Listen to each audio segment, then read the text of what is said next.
Hello, everybody. It is Matt Brown from the Monday Night Huddle, and welcome to our NFL Draft Special 2022. Tonight, young men are going to have their lives changed with a lot of money for a lot of these guys, and NFL teams are going to have their teams changed maybe for the better or maybe for the worse, depending on which team you're actually in. And we have brought on some great guests tonight, some great analysts, the best that money can buy, or at least money I have that I can buy. So we're going to bring those guys on because we're going to be giving you pick by pick, and we're going to be doing analyst, or we're going to analyze the picks and tell you what we think about them. If you're in the chat, make sure you tell us you're here, and also make sure you hit the like and subscribe button if you're on YouTube or Facebook, because we want to hear from you guys. We're actually going to stream the NFL draft ticker on ESPN. We'll do that in a second. Let me bring on one of my first guests and show you who we have tonight. We're going to bring on Keith White from the Mixed Tag Podcast. Keith, how you doing, sir? Doing wonderful, Matt. Thanks for having me. Looking forward to the show tonight. Are you excited about the NFL draft? I love the NFL draft every year, man. Every year it brings a little hope to the Baltimore Ravens, which is my team, and all the other teams. So I'm looking forward to this. Yes, I think so. And you'll be covering the Jaguars and talking to us about the Carolina Panthers and some other teams as well. I'm looking forward to that. That's right. Looking forward to it as well. All right, let's bring on Rob the Shark. He is going to be covering the New York Giants. He's going to be busy tonight because the Giants have 2 top 7 picks. Rob, how busy are you going to be tonight? I am on the phone with some bigwigs as we speak, so I got to go, but I'll be back later. Sounds good. And if we have Rob the Shark on, we got to have this guy on. Card Shark Chris. Of course, the Detroit Lions. He is here. He is going to be telling us all about the Lions and all the Big Ten players. Card Shark Chris, this is Detroit Lions fans' Christmas, isn't it? Yeah. If the Grinch didn't steal it constantly. We get excited for a few moments here and there in the draft, but generally it's just misery. Yeah, definitely. And let's bring on, this guy has not been on since our first episode. Okay. It is Dave from Zero Fox Sports Cards. Dave, are you there? You look different, Dave. What it is, folks. Welcome. It's the reappearance of Zero Fox. Thank you for having us. Hey, thank you. You're going to be covering the first ever Washington Commanders draft pick. How exciting is that? Commanders football. Let's do it. All right. So we're going to try here. Let me see if they have it started here, the stream on NFL or on ESPN. I thought it would look a little bit different, I was hoping, but let's go ahead and share this here. Bear with me, folks. Bear with me. All right, so here we have the NFL draft ticker here on ESPN. Might be a little hard to see, but hopefully you guys can see it pretty good. Of course, the Jaguars will be on the clock first. I want to bring back Keith White to talk a little bit about the Jaguars. Keith, Jacksonville has been in this position before. What are you hearing from your inside sources what the Jaguars might be doing with this first pick?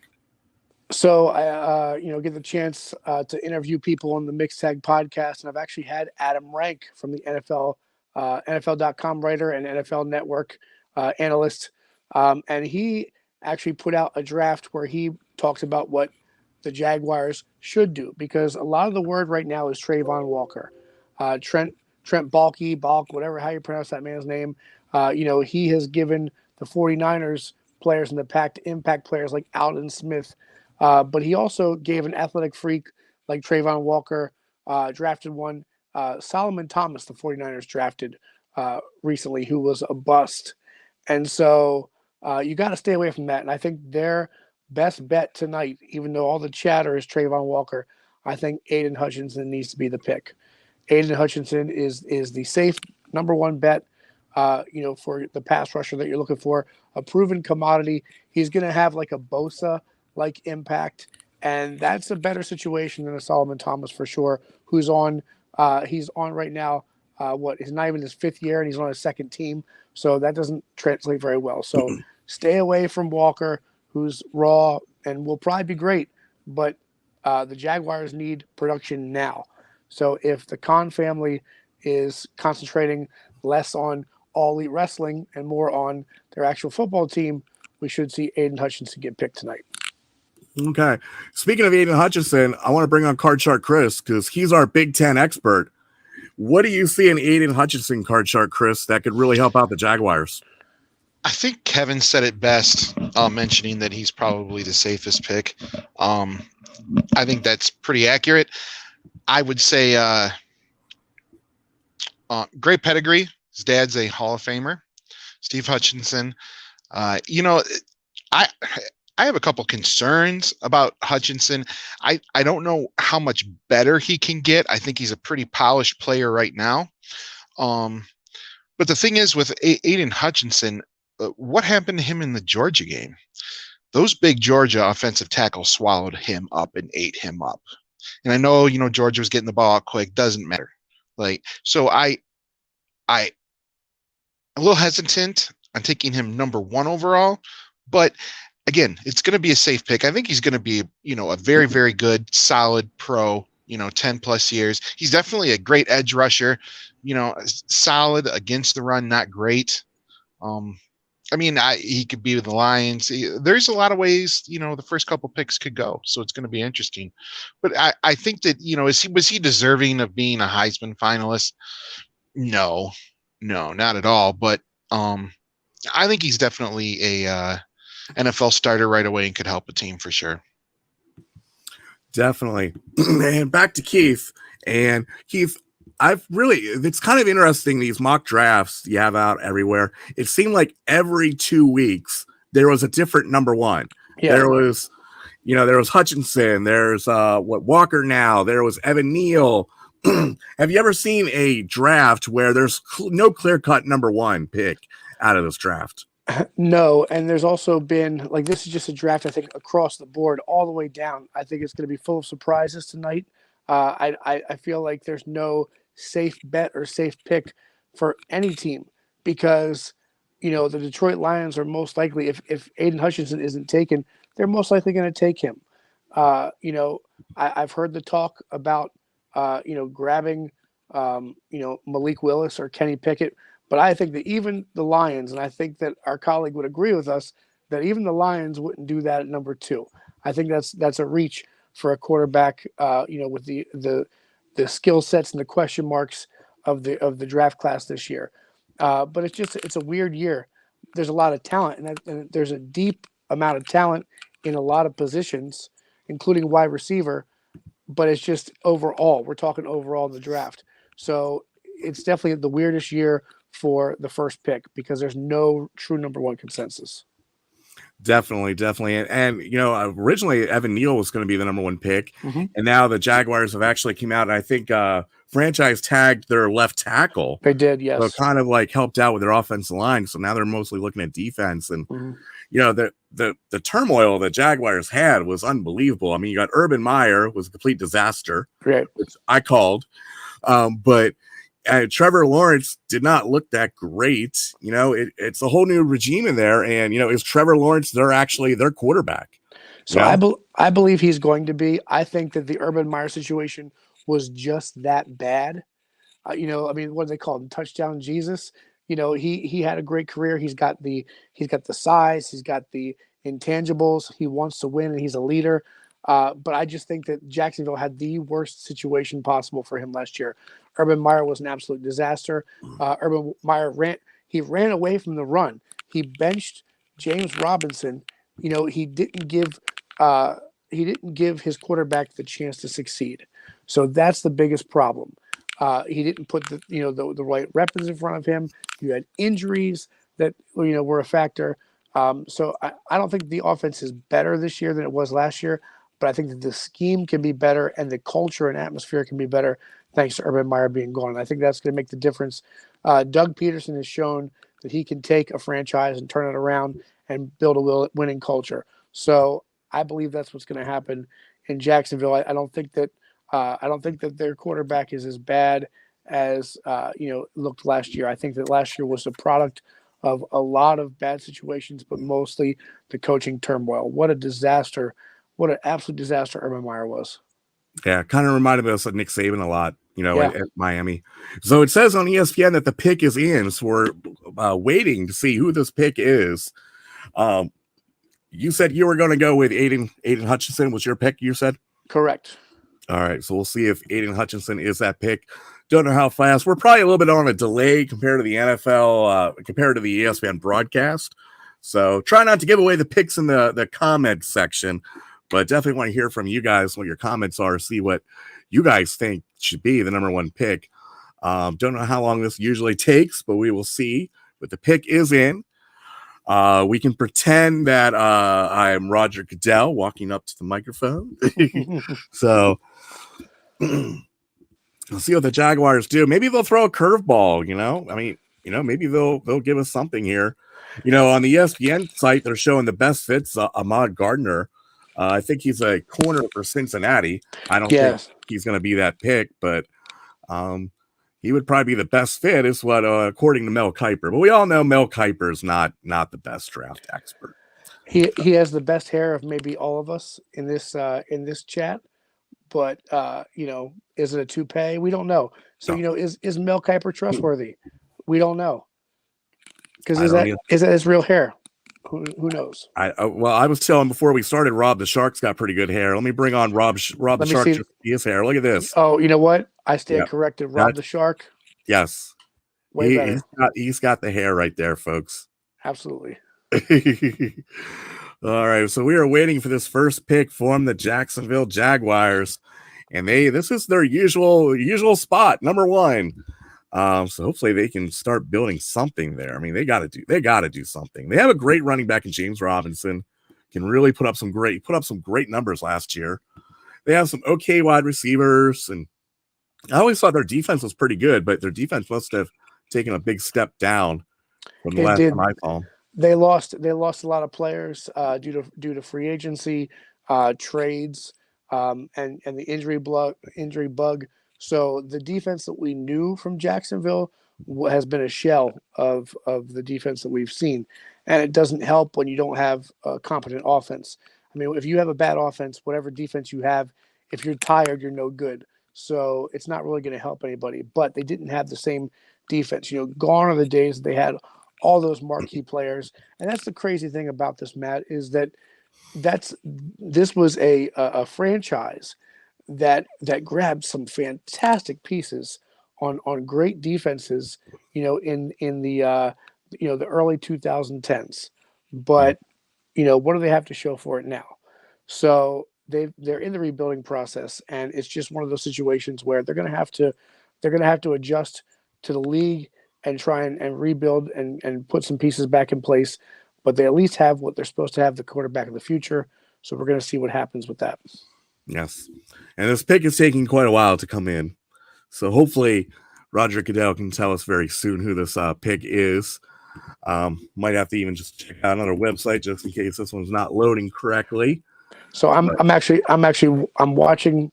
Oh, you're watching? I'm watching on the phone. Yes. And they're still counting down on the clock for the Jaguars. They're still counting. Okay, so we're not missing anything. No, we're good. We're just missing Chris Berman and Mel Kiper and everything.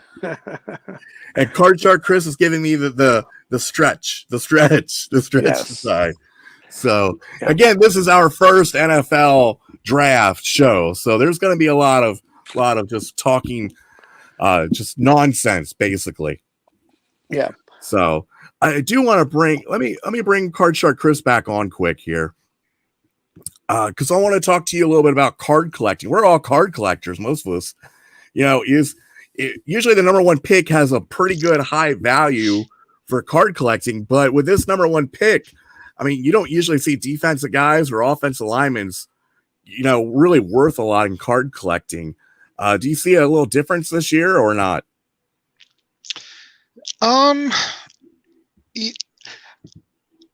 I think there's always like a quick hype right after the draft and when the product comes out for guys. I think this class might have to, some of the names that go for, earlier on, like you're talking about the defensive guys, I think they might have to, that particular product might have to, mature a little bit. It might take, a little bit through the season, and there might be some cards that get streaky here and there. So, and the same thing with the quarterbacks. I know you didn't ask me about them, but I'm going to tell you about them. Sure. Yeah, they're like no one stands out. I mean, I don't think there's anybody above good, and I think good's a little bit of a stretch too.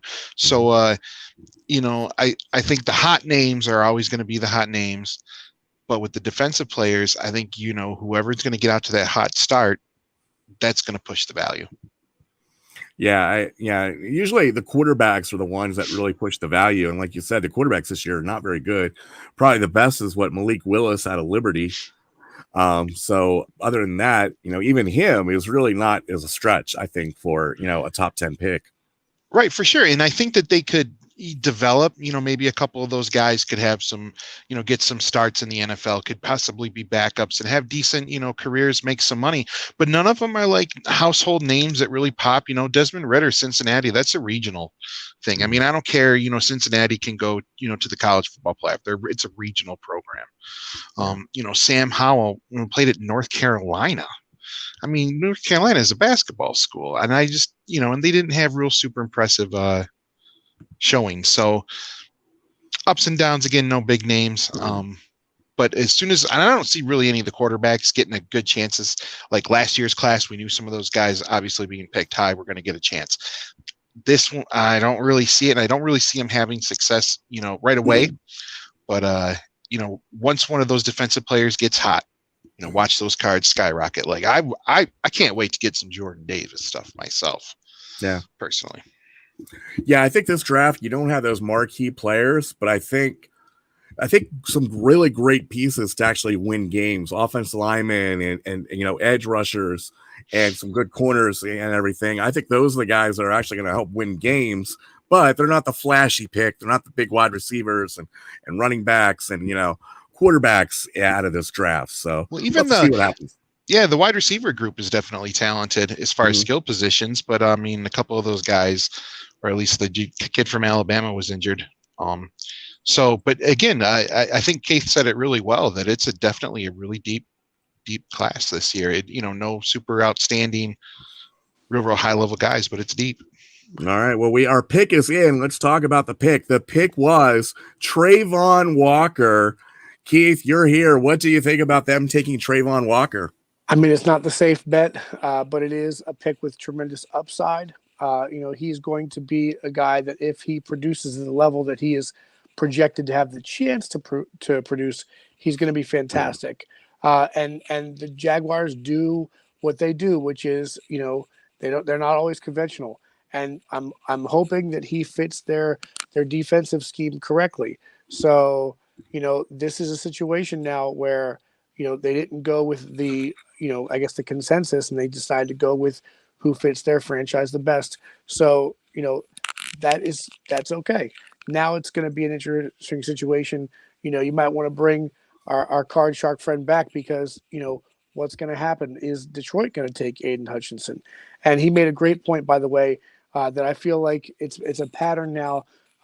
North Carolina and Duke and these schools, you got to be really careful, especially at the quarterback position, taking players from these teams, because we've seen Mitch Trubisky and Daniel Jones, North Carolina and Duke respectively.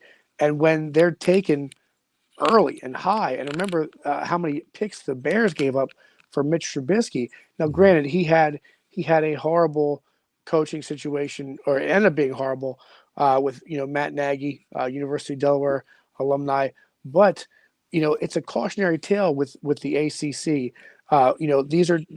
These are basketball schools. You shouldn't trust their football programs to necessarily give you players who are going to lead you to the promised land, because they're also playing ACC, other ACC schools that aren't the SEC. They're not the Big Ten. They're not these powerhouse programs where you're going against the top competition every Saturday.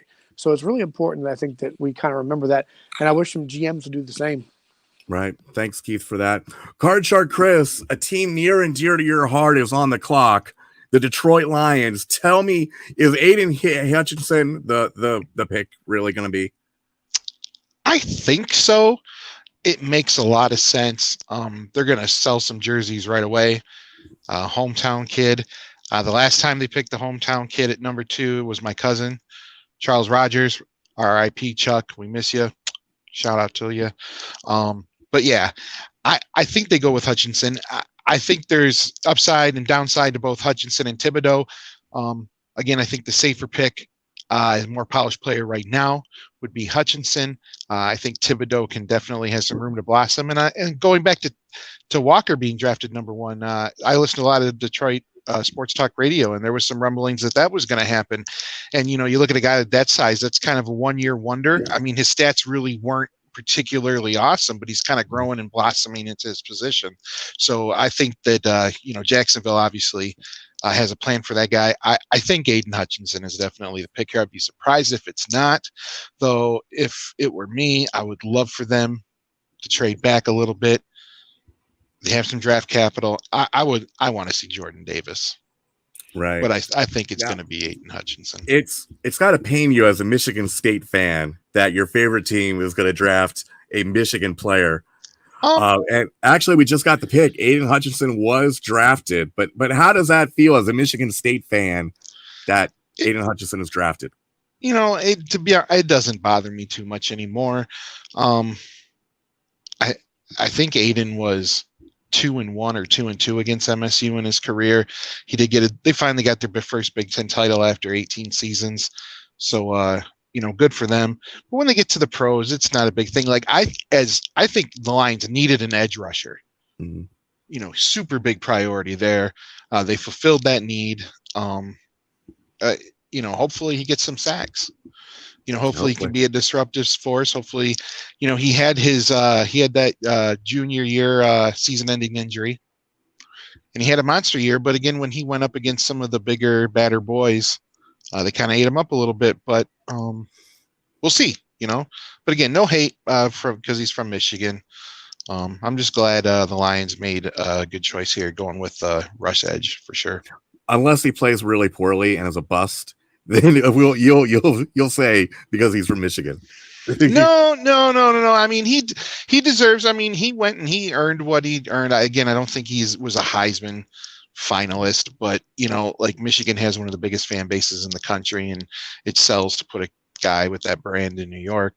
But yeah, they're showing him from Dearborn, Michigan. I mean, that's cool. Home of Ford Motor Company. So right on. Yep. All right, Card Shark Chris, go celebrate your Detroit Lions. It is time for the Houston Texans, and we have Rob the Shark going to come on and talk to us about the Texans. Deshaun Watson is gone. What's the Texans are thinking right now? Well, the Texans did not have a number 1 or number 2 pick last year, and I believe they haven't had a number 1 or top 10 number 1 pick since 2019, I believe. So the Texans are really looking to get a nice draft class. Now they were ranked, I believe, 27th or 28th in both offense and defense. So they can go either way. I think they're either going to go offensive lineman or edge rusher at the number 3 pick. I'm telling you what, nobody can get expert analysis like this on their NFL draft show like Rob just gave us. I don't know if it's true or not, but it sounded really good, Rob. All right, so you're looking at edge rusher. Are you looking at Thibodeau or the guy from Oregon? Or maybe are you looking at safety and Hamlin from Notre Dame? I'm not looking at safety. I'm looking at probably an edge rusher. They might go offensive line, but I'm thinking edge rusher or offensive line. Edge rusher, offensive line. If you had to choose, who would be your pick? I think we're going to go with Ike Ekwonu. Is that just because he's on the screen right now? Just because it's a fun name to say. Icky, okay. Well, we've had another famous Icky. We had Icky Woods. We had Icky Woods with the Icky Shuffle. Yes. I was going to do the Icky Shuffle, but I don't have enough room back here. But yeah, the very famous 1985 run of the Cincinnati Bengals, Icky Woods, and his famous touchdown shuffle. Yes. I think it was 89, though. I don't think it was 85. Didn't they make the Super Bowl in 89 against the Niners? Am I Oh, wrong? I'm sorry, 89. Yeah, yes, Yeah. you're right. 89. Because Icky was a rookie in 88 or 89. Yes, I you're think. correct. You're correct. Yep. See, that's why I'm the host. This is why I'm the host. All right, says the pick is in. Go ahead. Go ahead. No, I was just going to say the pick is in. It doesn't show us who the pick is, but what were you going to say? Okay. Oh, Icky Woods even had a local commercial where he's doing the Icky Woods shuffle, slamming down bologna for a local grocery store, I believe. Wow, that is cool. Hey, Mike Vance is in the chat finally. How you doing, Mike Vance? Draft is going pretty good so far, I think. I mean, no major surprises. This could be a surprise for Texans. Card Chart Chris brought up a thing about, trading and stuff, and I really don't see many teams wanting to. Usually you trade up for a quarterback, and I really don't see a lot of teams trading this year, actually, because I really don't think there's a quarterback anybody really, really wants. There's been a lot of trade rumors. I don't expect any major trades here. Maybe I was seeing Houston because they really want to load up. I believe they're at 13. Is their second one? Yeah, I believe it's 13. I think they might try and trade to get into the top 10. That's the only major trades I think we're really going to see, unless we see something crazy. I mean, if someone's really big on maybe Pickett or something, which I believe might be the safest first quarterback. I mean, he doesn't have the biggest upside, but I think he's the safest quarterback, and I don't see him going top 3, top 4 picks here coming up. Yeah. Who's even there? I don't even know who the Texans quarterback is for this upcoming year. Do you have any idea? Oh, God, you're putting me on the spot. No, I don't. I'm sorry. Probably not going to be very good, whoever he is, but we will see what happens. Let me bring on Keith White because he's got to tell us something. Keith, what do you have? Is Davis Mills. He played last year. Davis Mills. Okay. Yeah, they got drafted, and he was kind of forced into the role. And I think, is this the pick that they made, or is this? Yes, this is the pick they have made. Derek Stingley Jr., one of the best corners out there. Absolutely. He's the one they were going to take pick. Let me bring Rob back on. Rob, Derek Stingley Jr., he was not your choice. What can you tell us about Derek Stingley? Not much, to be honest. I didn't have him in that position. I'm a little surprised. Although they weren't good against the pass at all. I think they ranked 28th against the pass, so it makes sense. Mm-hmm. Sort of second guessing myself now. So it's a solid pick. Yeah. And plus they have another pick at 13. They might be able to go offensive line, on the there you go. Pick, yeah. So. Definitely. All right, and the New York Jets are on the clock, and we're going to bring in this guy's been missing for quite a while, Dave from Zero Fox Sports Cards. Tell us, Dave, what are the Jets going to do with this pick? Jets are a Mets this year, but they have shown interest in trying to pick up wide receivers. They tried to pick up Tyreek Hill. They showed interest in a bunch of other guys. I'm looking for them to take Garrett Wilson or Thibodeau on the defensive end side, trying to shore up that defense. They do have 2 picks in the top 10, number 4 and number 10. Yeah, I mean, and what about shoring up that offensive lineman with Zach Wilson? I mean, I would think that would be a good way to go. And no offensive lineman has been taken yet. They do need this is Wilson's year. He needs to poop or get off the pot. He needs to show if he can do it or not. And keeping him healthy is a number 1 priority, but he also needs to score points to win. And they have not drafted a number 1 receiver that has gotten over 1,000 yards since Jericho Cotry in 2007. So they need to score points and they need to stay in games. Wow, I'm telling you what, you guys come with the stats tonight. I like it. All right, we'll see what the Jets are going to do. The Jets are always usually a top 10 pick. They've not had a good. And it's been quite a while since they were really good. I mean, probably the last time they were really good is when Sanchez was quarterbacking with them, with Parcells coaching, when they made those AFC championship games. But it's been really dreary for the Jets. I don't know how anybody can be a Jets fan. I really don't. They had a number 1 defense with Sam Darnold, and unfortunately he was out there seeing ghosts, and everything kind of fell apart after that. Carl Lawson's injured, so they may go defensive end just to shore that up. But it's either one. It's either going to be a wide receiver or a defensive. And they might go offensive tackle at pick number 10. Okay. Now, usually, I mean, you don't see wide receivers usually go. At least lately, wide receivers haven't gone here in the top, 4 or 5 picks. Is this guy really worth worth a pick this high?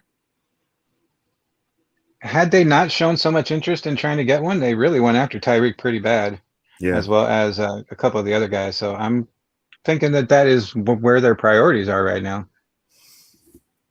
Yeah, we'll have to see what the Jets do. Of course, the Jets have a little over 3 minutes left. Seems like the draft's been going pretty quick for some of these teams after the Jaguars went. It's been a pretty good pace, I think, so far. Jets took Elijah Vera-Tucker in like the 4th or 3rd round last year, so they definitely go offensive line, but they like to wait a few rounds to get their guys. Yeah, we'll see what the Jets are going to do. And again, like you said, the Jets have another pick in the top 10. Both New York teams have like 2 picks in the top 10 for each of them. Should be interesting to see what they do with these picks. So we got the Jets are on the clock right now, and the Giants my team, the Giants, will be coming up after that. So we'll see what they do. Boyd is in the house. Hello, Boyd. How you doing, sir? Welcome to our NFL draft special. The pick is in for the Jets. We'll see what they will pick. I really think they might go offensive. Would you be shocked if they went offensive line, Dave? I would not be shocked if they went offensive line to help protect Sam Darnold or Zach Wilson, but I believe that they need that ability to score points. Right, and I've seen some mock drafts had the Jets taking the corner from Cincinnati. I don't know if that would be a pick, but that could be a possibility as well. We've already seen one corner, Stingley, off the board. Could see Gardner there. You can see him on the right-hand side as the best fit, according to Mel Kiper. But would you be surprised would you be surprised with any pick the Jets make? Jets have so many holes and needs right now that they could pick anybody and it would still not be a surprise just because they have that many needs. Right. And I'm sure they're probably trying to see if maybe they could trade back too. I mean, what do you think about trades in this draft? We've had a couple people comment already. Do you think we're going to see a lot of trades in this draft? Unless somebody really impressed the teams during the interview process, no, I don't, because it's the draft of above average players, not exceptional players, which is what we talked about earlier. Right, definitely. So we will see what the Jets pick is in. We are waiting to hear from Roger Goodell. See what this pick is going to be. While we're here, let's bring Keith back on. Keith, what do you think? You're not a Jets fan, but you're here in the Northeast. What do you think about the Jets, and who do you think this pick might be? So any team, right? The AFC got loaded this past offseason.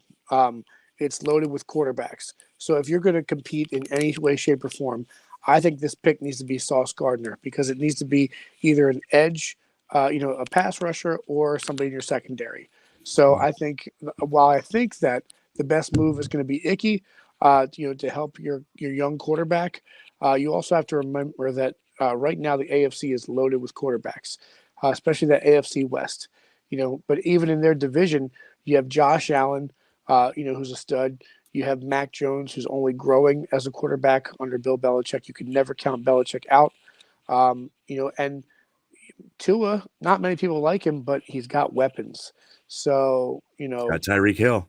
Yeah, you've got an arms race now in the AFC. And so you got to go one or the other. So I really think that either one of these picks that you actually see on the screen, Sauce Gardner or Icky, is going to be a good move for the Jets, a smart move. And by the way, I think it was Rex Ryan, and Rex Ryan was the coach, and Mark Sanchez, where Rex Ryan said, "I'm not here to kiss Belichick's rings." Yeah, Rex Ryan always had some great comments about that. So, all right, Keith, thank you for that. Oh, the pick is in. Let's bring Dave back. It is Ahmad Gardner, the corner from Cincinnati.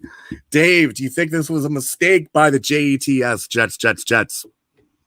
No, Keith was exactly right. You have to keep up with the Joneses and those wide receivers and the threats that they bring. Absolutely.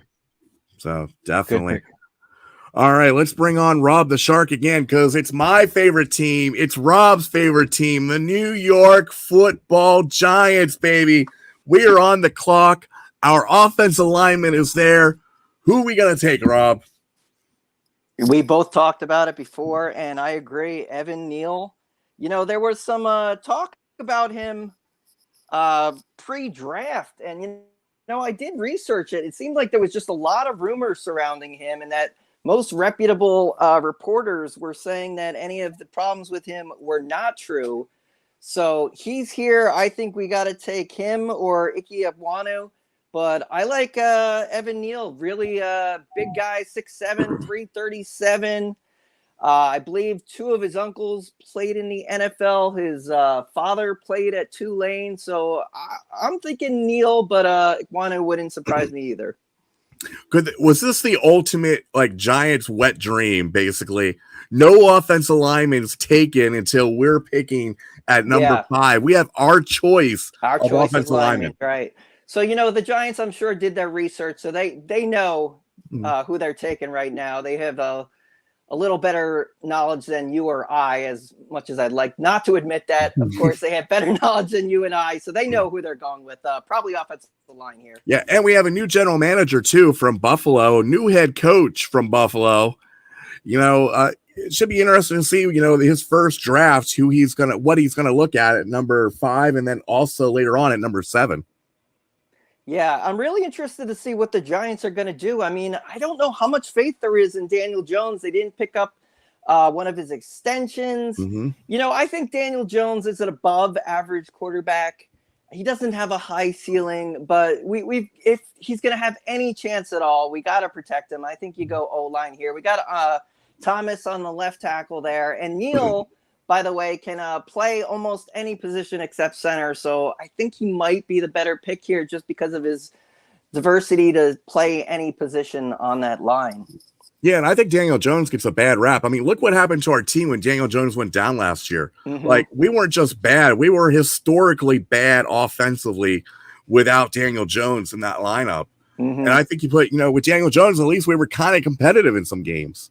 Yeah. After that, it was a joke. Yeah, I mean, you had Jake Fromm come in. Who's the other guy from the Buccaneers that we had? Mike Lennon. Yeah, Mike Lennon. So obviously, Daniel Jones did a slightly better job than them. Definitely, Mike Lennon was a decent backup quarterback, but he couldn't do anything with that team. So I think Evan Neal should be the pick out of this, but we'll have to see what they're going to do. Also, they might be looking to trade. Maybe they're trying to get more draft capital too. Should also be interesting. We're going to see Neal here, but we'll see. Yeah, should be also interesting to see what how this would help Saquon Barkley too. Adding another offensive lineman, trying to create more holes for Barkley. So we'll have to see what happens here. But like I said, this is the perfect Giant scenario right now of what just happened, and the pick is in. We're going to wait to see who the pick is. But they could not have built this better, this draft, personally. And the other guy we've talked about needed O-line. Yeah, and the other guy they've talked about too is Thibodeau or Kevon, however you say his name, from Oregon. He's still there too. He might be somebody they might be looking at number 7. I'd just be very surprised if we don't see offensive line here, though. At this pick. Yeah, I think. But they also might be thinking, hey, no, all the offensive linemen are still there. We could get our defensive guy and then get our offensive line at 7. 7. That's a good point. Very good point. Yeah, that's only a couple picks away. But I personally, I would like to see Evan Neal. Evan Neal's got to be my guy. I'm going to be disappointed if it's not Evan Neal. I agree. Same. Excuse me. Like I said, I did a lot of research. It seemed like most of the credible reporters are saying there's nothing wrong with him. So. Yeah, we'll have to see. At one point he was ranked that he was going to be the number 1 pick possibly, and he's still here now. And for some reason, ESPN thinks his best fit is Garrett Wilson, a wide receiver. I personally don't think we need any more wide receivers. I think wide receiver would be a terrible idea. I believe 1/4 of our salary right now is in wide receivers. Yeah, we have 2 of the fastest men in the NFL right now that aren't be using it all. John Ross III has the best 40 time in the combine of all time. Darius Slayton is super fast. I heard some trade rumors with Tony, but I don't know yet. And, I think we've got plenty of wide receivers. Yeah, I do too, especially since they, spent that first round pick last year on picking Tony. He finally showed up to workouts, but hopefully he gets his head on straight a little bit. Though it was volunteer workout. I mean, come on. It's not mandatory, folks, okay? When my work calls me and says there's something I can volunteer to do, I don't show up either. So, all right, we'll have to see what the Giants pick is in. Hopefully they will announce this here pretty soon. Definitely don't think it's going to be Garrett Wilson, but I think it's going to be an offensive lineman. But again, like we talked about, could it be defense? Because, one of those three, there's three really good offensive line. Charles Cross is the other one, I believe, the offensive lineman Yes. from You got to think Mississippi State. Offensive line just opens up, as you said, Saquon Barkley. Mhm. It helps with his game. We've got those super fast, which I just mentioned, in John Ross III and Darius Slayton. They haven't had the time to throw it deep to them. Two very fast men. So you get some offensive line. It opens up so much for the Giants offense. Yeah, it does. Hopefully this pick will come in because I'm stretching as far as I can. I don't know what the problem is, but the Giants, they're probably wasting every second they can to figure out who this draft pick's going to be. Should be pretty interesting to see. I think their only go ahead. Their only decision is should they take the O-line now and just or should they just wait till 7? I think they know what they're doing. They're just trying to analyze what the number 6 pick is doing, so they know if they should go for their offensive lineman choice now or at 7. Oh, there it is. The pick is Kayvon Thibodeau. The defense, like I said, they went defense. They're banking on. I mean, what they're doing is they have 3 really good offensive tackles in this draft. They're guaranteed to get either the second best at least. So they're going 7 tackle. Yeah. Yeah. So at least let's hope. So we'll have to find out. All right, Rob. Yeah. Thanks. I want to bring on. Carolina Panthers are on the clock, and that is Mr. Keith White. Keith, Carolina Panthers. They've talked offensive linemen, I believe, a little bit for the Panthers, and they have their choice because the Giants didn't take one. And I think that they have to go that route. And I think that a quarterback would be absolutely silly at this point. It's a high pick for 2 quarterbacks who don't meet the mark in terms of value. I think that Evan Neal or Charles Cross would be the move here. And the reason I believe that is regardless of if it's going to be Sam Darnold, Baker Mayfield, or somebody else as your starting quarterback this year going into next year, I think that you've put too much investment into Christian McCaffrey, who is still – he's injured a lot. But if you give him that offensive line, which he has not had for a while, that at least makes the hits that he takes, which is what's really – his game is getting him beat up. But an offensive line gets him at least out of the front 7 and into the secondary where the hits aren't going to be nearly as severe and impactful when he gets hit. So he's still your best weapon. He still gives Sam Darnold the best chance to succeed as a quarterback and get some confidence back in his game. So I think that offensive line is just absolutely where you have to go. And the cool thing about that is, look who they've got choices. They got Icky. They've got Evan Neal or Charles Cross. They've got the pick of the litter in terms of O-line. One of our viewers right now, Boyd, wants to know, what do you guys think about the quarterback class? This could be a spot for a quarterback. Who do you have as your top quarterback key in this draft? So I just from his game, I do think Malik Willis is going to be the eventual guy, but he needs a little bit of seasoning. I think Kenny Pickett is game day ready, but Kenny Pickett, if I'm not mistaken, the knock on him is the arm strength, but he is pro ready. But is he going to be a Teddy Bridgewater? Is he going to be the game manager? You get these guys that come in, and even remember Mark Sanchez, was going to be the Sanchez, and it just doesn't work out sometimes. I don't think this is a good quarterback class. I think it's been talked about by experts, and I'm not one. I'm just a guy who likes football, and I do my best to analyze. But from what I'm hearing and what I'm seeing, this is not a quarterback-rich class. So you shouldn't waste your draft capital and go and reach for a quarterback just because your quarterback room doesn't look the best. In the NFL, if you have a decent defense and a run game, you can make do with a little bit. And the Baltimore Ravens have shown you that a run game can win you some games.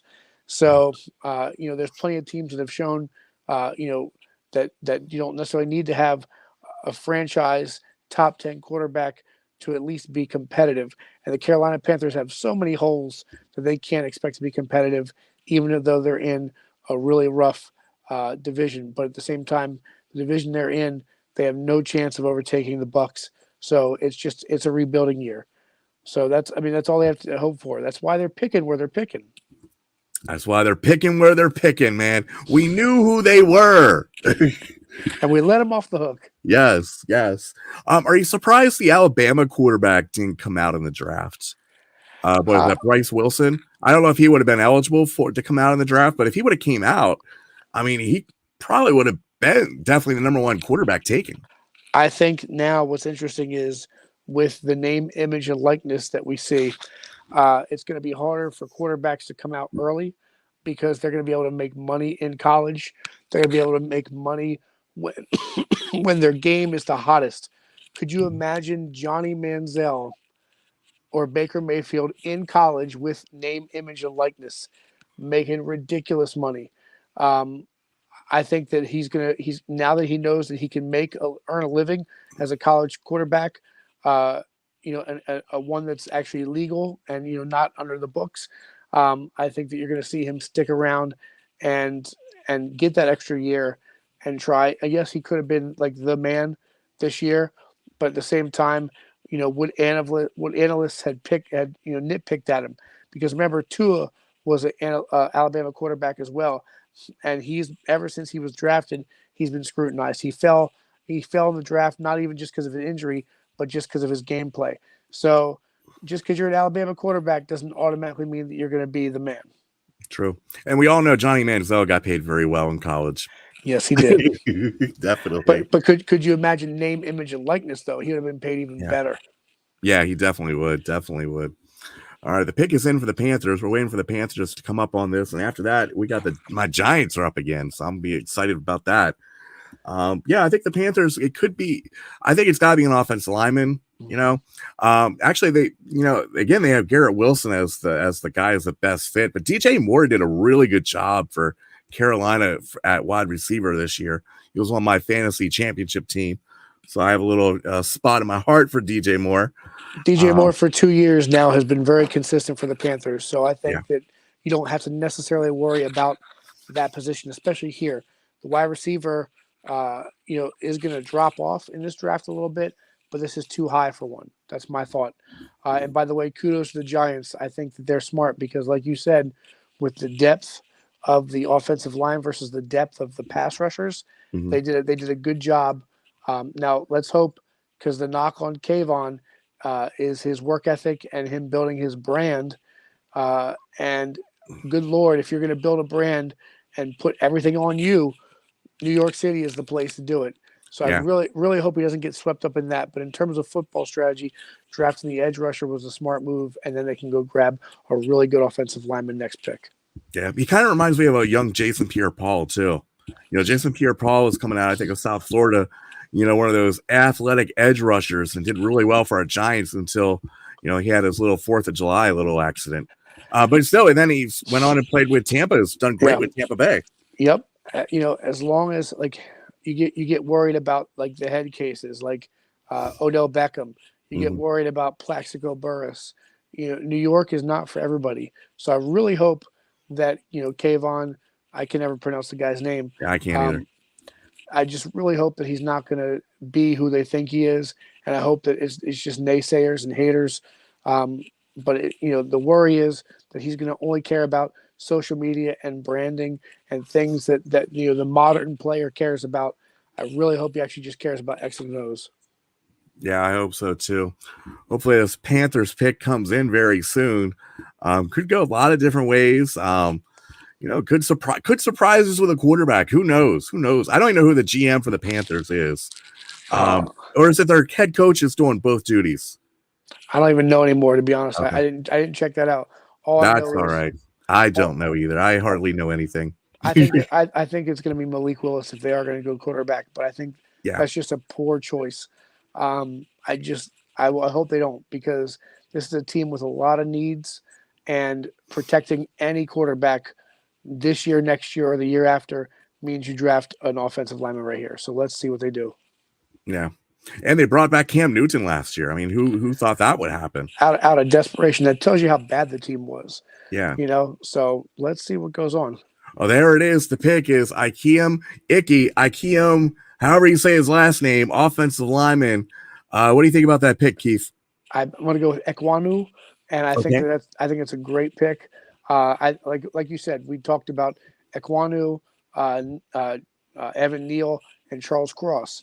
You can't go wrong. So here, I think that the Giants go Evan Neal. But I'll let you do that because you are the man with the Giants. So kick me out. Go grab your Giants. Well, Keith, before we go, Keith, I know you got to get going here at 9:00. Yes. And so I just want to thank you for being on our show. You are one of the co-hosts of the Mixed Tag Podcast. Yes, sir. Tell us a little bit about the Mixed Tag Podcast and where we can listen to that on. The Mixed Tag Podcast is a pro wrestling podcast that every fan needs to hear.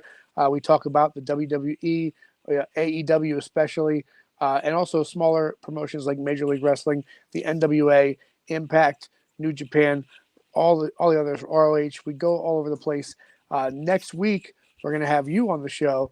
We got a great episode coming up talking about Muhammad Ali versus Antonio Inoki, the War of the Worlds, considered the first MMA match of all time. So look forward to that. And you can get that on Apple. You can get that on iHeart, Spotify, wherever you get your podcasts. Once again, that's Mixed Tag. Just go ahead and look for Mixed Tag. Jared Watson, Keith White are your hosts. Hope you guys give us a like and a subscribe and a rating and just kind of help us out with that. I'm not going to be here for the Baltimore Ravens pick, but I'm going to go ahead and tell you right now that I feel like Detroit is going to be upset because I feel like Jordan Davis is going to be a Baltimore Raven. Jordan Davis going to be Baltimore. Okay. And just recently on your Mixed Tag Podcast, you had a former NWA heavyweight champion on. Correct. We've actually been able to have two of them. We had Nick Aldis, the National Treasure, which was very awesome. And then earlier in our tandem, we had Tim Storm, who kind of helped usher in the NWA once Billy Corgan from the Smashing Pumpkins bought them and brought them back to national prominence. So it's been pretty cool to see a resurgence of the NWA. If you're a football fan, hopefully you're a pro wrestling fan as well. It's great to be a fan of both. And it's kind of neat because a little side note for you in that former Baltimore Ravens practice squad fullback drafted last year. His name is Bronson Recksteiner. He didn't make the cut, but he is the son of Rick Steiner, the dog-faced gremlin, and now he's the NXT champion in WWE. So it's kind of neat to see how quickly his career changed. And another fun fact, as we were stalling for the clock with the Giants, if you haven't done so yet, fans, go check out Nate Burleson's account of the time that Brock Lesnar, former WWE champion, actually took on almost a whole team in a practice. He was the last cut when he tried out for the Minnesota Vikings. I believe it was 2004, 2005, something like that. And he had not played football since high school. So imagine that. Like, we have to really think about that and just think about the freak athletic ability of that man. So here we go. The pick is in with the New York Football Giants. Matt, I appreciate you having me on, man. Thank you so much. Oh, no problem, Keith. I wish you all the best. And again, make sure you check out the Mixed Tag Podcast with Keith White and Jared Watson. All right, Keith, have a great night. Appreciate you, Matt. Take care. All right. Rob was supposed to be, I think maybe the Giants are doing something because Rob the Shark is supposed to be talking to us. But let's bring on another Shark. I know you're not a Giants fan, but something happened to Rob. So, Card Shark Chris, who do you think this pick's going to be? I think you're definitely going to go for the offensive lineman right here. Yeah. I think it's got to be Evan Neal. I think you get quality offensive tackle and You don't think quality Carl Cross at all? To be honest with you, I don't know much about either one of them. Tell you the truth. Way to be honest. I'm just looking at Evan Neal right up here. I couldn't tell you. Yeah, I don't. Where does Evan Neal play? He's from Alabama. Where's the cross kid from? I couldn't tell you. So yeah, go with the kid from Alabama. State, I think. Yeah. Okay. Yeah. If you have two offensive linemen, you go with the Alabama guy. Yeah, but I do like the Thibodeau pick a lot. It's funny. I have no problem with Thibodeau, but that Ekwonu, yeah, that one kind of tears me up a little bit. But yeah, I like Kayvon a lot. If they keep him on the straight and narrow and he's focused, which they talk about work ethic, but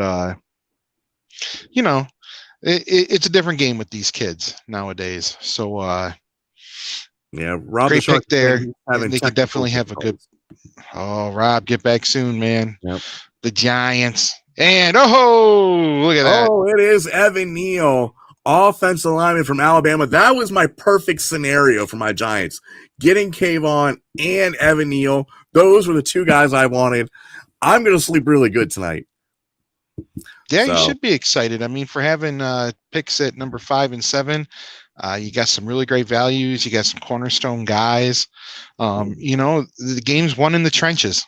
I honestly believe that the game is won in the trenches. Mhm. And if you got someone who can, it's got a good bend and can turn the corner, rush the passer, and if you got a guy who's 6'8", who's got arms, super long, I think that you could protect the quarterback. You rush the passer, you're gonna be all right.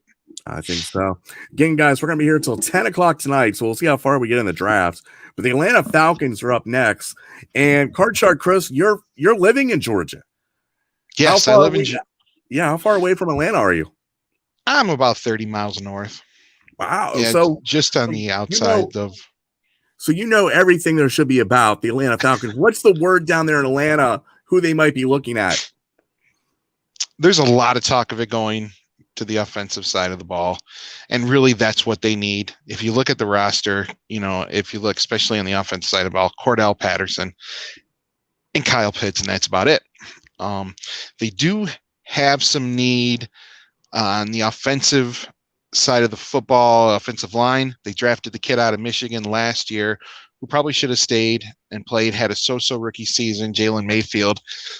Their guard Lindstrom, I believe he's on his last year of his contract. So, they definitely need a guy to step in there. Wide receiver, really. I would think that they're going to pick a wide receiver. I think this is the first wide receiver you'll come off the board. I'm not looking at Garrett Wilson. If I'm going to do it, I'm going to go get the Williams kid out of Alabama who hurt himself, because I think he has the highest upside for sure. I think Garrett Wilson's going to be a really polished route runner, but when I look at he's 6 foot, not and I think that's maybe a generous 6'2". I think he's a safe bet, but I think if you go and you get the kid, he's rehabbed, Kid Williams. He's a playmaker, and I think that's really what they lack. They need a quarterback, absolutely. Marcus Mariota is not going to do it, and Felipe Franks isn't going to do it. But I don't. Again, Keith mentioned, and I know Rob's mentioned earlier, and Dave, the value. I don't really necessarily see the value right now for the quarterback being there, but they definitely have some options as far as wide receiver, possibly an offensive lineman, but not really. I think if Kayvon Thibodeau was available right now, they might go at something like that, because I know Caleb McGarrett, he's getting a little bit older. Their edge rushers in that 3-4, well, there's only one really. They're not counting the outside linebacker. And he's kind of he's a guy, So I would definitely go with the Williams kid for sure. We'll see what they do, though.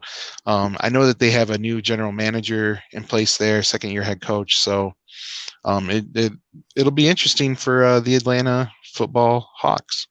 Well, and you gotta know. I mean, their wide receiver Ridley is out for the whole year because of gambling.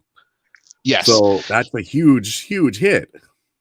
Yeah, there's and they did sign some guys like Artem Tate, and there's a few other guys they signed a simple 1-year contracts, which is just a show me contract. Mm-hmm. Some of those guys probably won't even make the team. That's why I really think it's going to be a wide receiver right here. You got 3 decent ones you can choose from. Wouldn't be surprised if they go Wilson. I would, again, if I was the general manager, I'm just gonna throw all bets to the wind and go right in with the guy, that Williams kid, with the speed and the size. You could go like a Drake London, who's a red zone threat, but you kind of have that with Kyle Pitts right now. Mm-hmm. So, yeah, and I think also with the Atlanta Falcons, they are not afraid to pick a wide receiver high. Julio Jones, they traded a lot of picks to trade up to get Julio Jones, and I think Ridley was a first-round pick as well. So they're not afraid to use a first-round pick on a wide receiver. But Julio Jones was the best wide receiver. See, wide receivers have those short NFL lives, maybe a little bit longer than a running back, but whenever they come in, it takes maybe a little bit of time to match the speed of the game, unless you're a guy like like a Calvin Johnson I knew you were or going to say Julio. him. Yeah, or Julio Jones or Yep. or someone of that may. But once Calvin stepped aside, or even towards the end of twilight of Calvin's career, Julio Jones was starting to ascend at that point. But that peak level is just so quick. So go get a wide receiver right here. Don't be afraid to do it. I don't see they're not going to have the quarterback that's going to get him the ball. No. So he's going to have some good learning, times, and he's not necessarily going to get the ball. So even if they do take the chance on the Williams kid with the injury, still going to have time to heal up and look at it more as a project, because they're not going to win 7 games against this year. Look at this. Drake London is the pick. Whoa! Wow. Went for the Reds. Wow, it's crazy. Again, I think Drake's a great wide receiver. He's just a different. Kyle Pitts is a big guy at tight end who's kind of a tweener. So I'm really surprised that they went with Drake London. But I know a lot of people are high on the Lions. I believe are pretty high on Drake London. I know Drake wanted to play for my Lions, so yeah, it'll be interesting. I mean, they did definitely go with the wide receiver. Wasn't the one I was thinking, but it's not a bad pick, not at all. Fills a need for sure. Definitely. All right, Card Shark Chris. We're gonna bring on we're up to the Seattle Seahawks, and we got to bring a guy on from the West Coast to talk about the Seattle Seahawks. Dave, Seattle Seahawks trading Russell Wilson. This pick is from Denver for the Russell Wilson trade. What do you think Seattle might be doing here at this pick at number 9? Pete Carroll's chewing gum and walking around with a blank expression on his face, wondering what the heck is going on, because he did make a cryptic tweet that the first clue for their draft is next year. So look for them to take offensive tackle Charles Cross. They have less than $10 million in cap space to work with. So this is either going to be the first trade of the draft, or they're going to take offensive tackle Charles Cross. Yeah, I mean, definitely. Card Shark Chris was talking a little bit about the wide receivers. Who do you think Wilson is the best wide receiver in this draft, or do you think the kid from Alabama is probably the best wide receiver? It was probably the consensus pick, but he's only 6 foot at 183 pounds. So their corners are getting to be taller and taller as well. So he may have impressed a few people during the interview process, but Drake London may have done so as well. So it's basically a coin flip at this point for the wide receivers. A lot of guys are looking for number 2s. Seattle needs somebody to protect whoever they're going to have at quarterback, whether it be Drew Lock, anybody that they end up picking up. They re-signed Geno Smith for another year. So, things are looking bad there, but their offensive line has been horrible. They play Nick Bosa twice a year. So you got to have somebody that's going to be able to handle that. And right. I'm looking at Charles Cross. Yeah, and Jalen Waddle for Miami, he was only 5'10", and he had a great season actually here in his rookie season. So I wouldn't be too scared of a wide receiver who's under 6 foot if they're a good route runner. Miami's going to have the smallest wide receiving core in the league with Waddle and Tyreek Hill. So speed and getting open is what's going to get these guys. Like if you can play ball, you can play ball right now. Yeah, I'm excited to watch. I'm actually excited to watch Miami play football with Hill and Waddle on that same team. I think that's going to be impressive. Yeah, definitely going to be the long ball season, as those guys are definitely deep ball threats and over the middle. So Seahawks are looking towards next year. Drew Lock is we'll see if he gets benched again, and they put in Geno Smith. They got a lot of needs, but right now they need to protect that quarterback. Yeah, definitely. I think Cross would be a very good pick, but you never know what Seattle, you never know. Pete Carroll, I think, is one. He's general manager too, isn't he? General manager and coach. Yeah, and they do not have a lot of cap space with all the stuff that they've had to take care of. A lot of dead money, a lot of wasted money on Russell and everybody else. So not a lot of room to work with. Right, but they had a good run with Russell, though. They got one Super Bowl out of it, and lost one Super Bowl, I think. So they did pretty well. And they should have won 2 Super Bowls if they would have gave Marshawn Lynch the ball. Yeah, losing Cam Chancellor was just the beginning of the end. They made their run, and like every other team, they're paying for it afterwards right now. Yeah. Seattle hasn't picked this high in quite a long time. So we'll see what Seattle does with it. First time since 2007 they've had a losing season, so they're looking to turn things around, and hopefully with this pick, they'll be able to shore that up. You're looking for cornerstones in the first round. And they might, like you said, they might be looking for a trade too, because the clock's here ticking down. This might be a spot for a team if interested in Marcus Willis, the quarterback from Liberty. This might be a spot where a team might want to trade up with Seattle. Yeah, this is definitely the spot. Is Seattle does not have the cap room, like we said, less than $10 million to work with for their draft. So you're definitely going to get more value later on. Is that even enough to sign your draft picks? I wonder, because that's pretty low.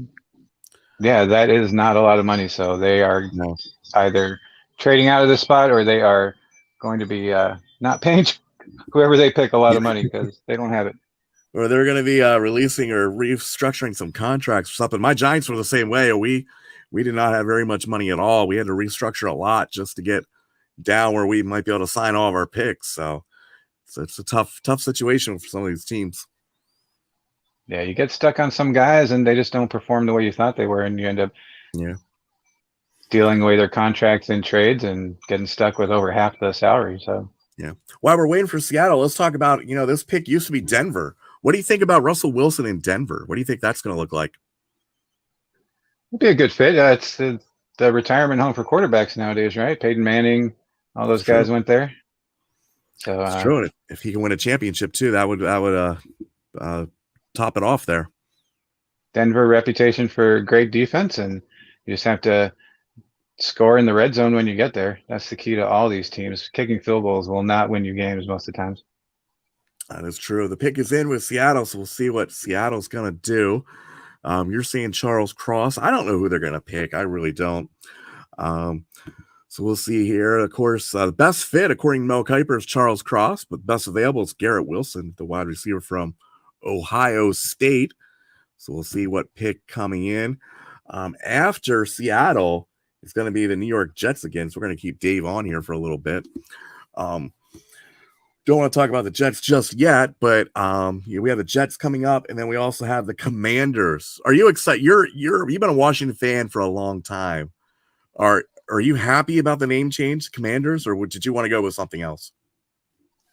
I was hoping we would be the Gators, but apparently Commanders will work for now. The football team was growing on me as well, but they definitely weren't keeping that. So we'll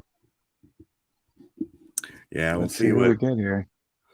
That's what we're waiting on Seattle. This could possibly it could be a trade. I don't know. It could be a trade. Maybe that's why it's taking so long. But we'll see what Seattle's going to do.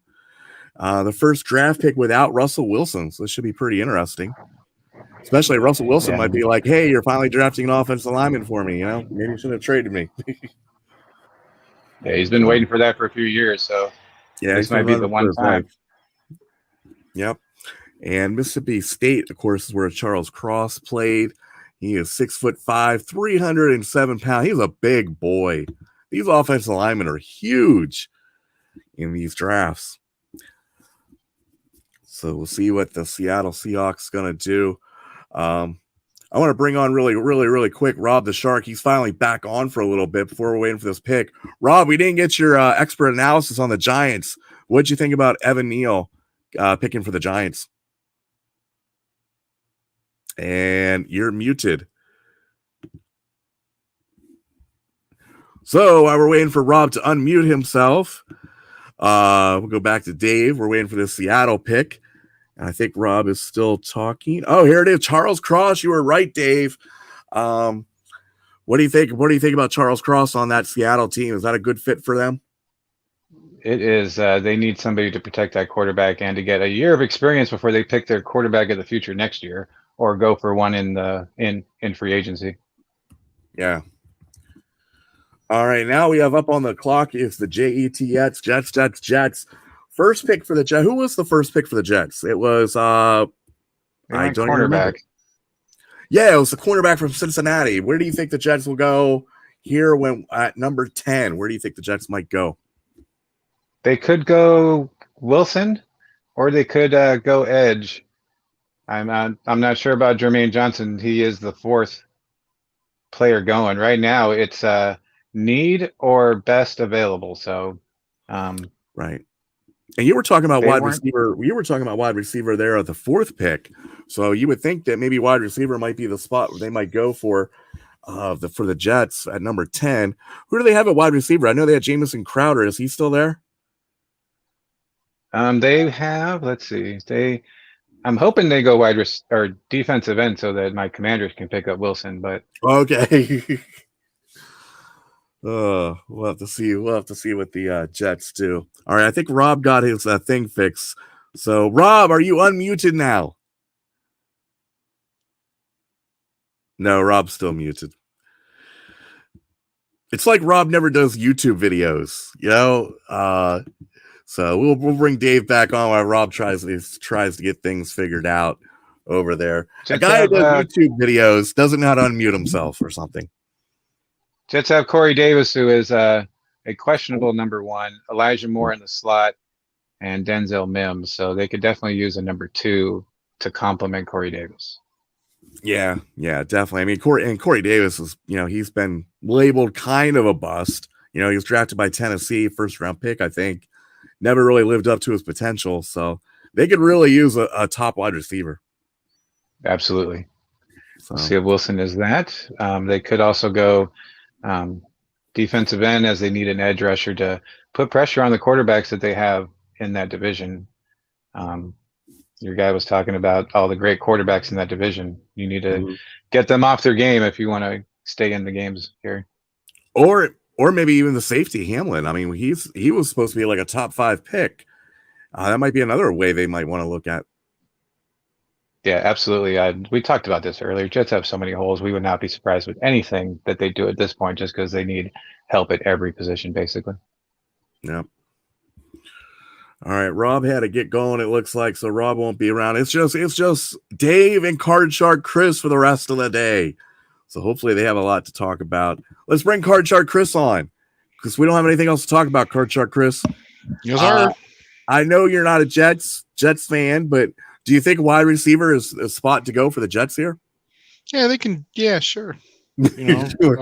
You don't have a magazine? But no, I don't have him.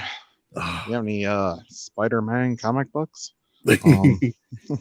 No, Jets. Or wait, who are we talking about? I'm sorry. Talking about the Jets. Yes, the Jets. Jets. Jets. And they drafted someone earlier, and I couldn't remember who it was. Even though you guys were just talking about it, I was Cincinnati defensive back Gardner. Oh, Sauce Gardner.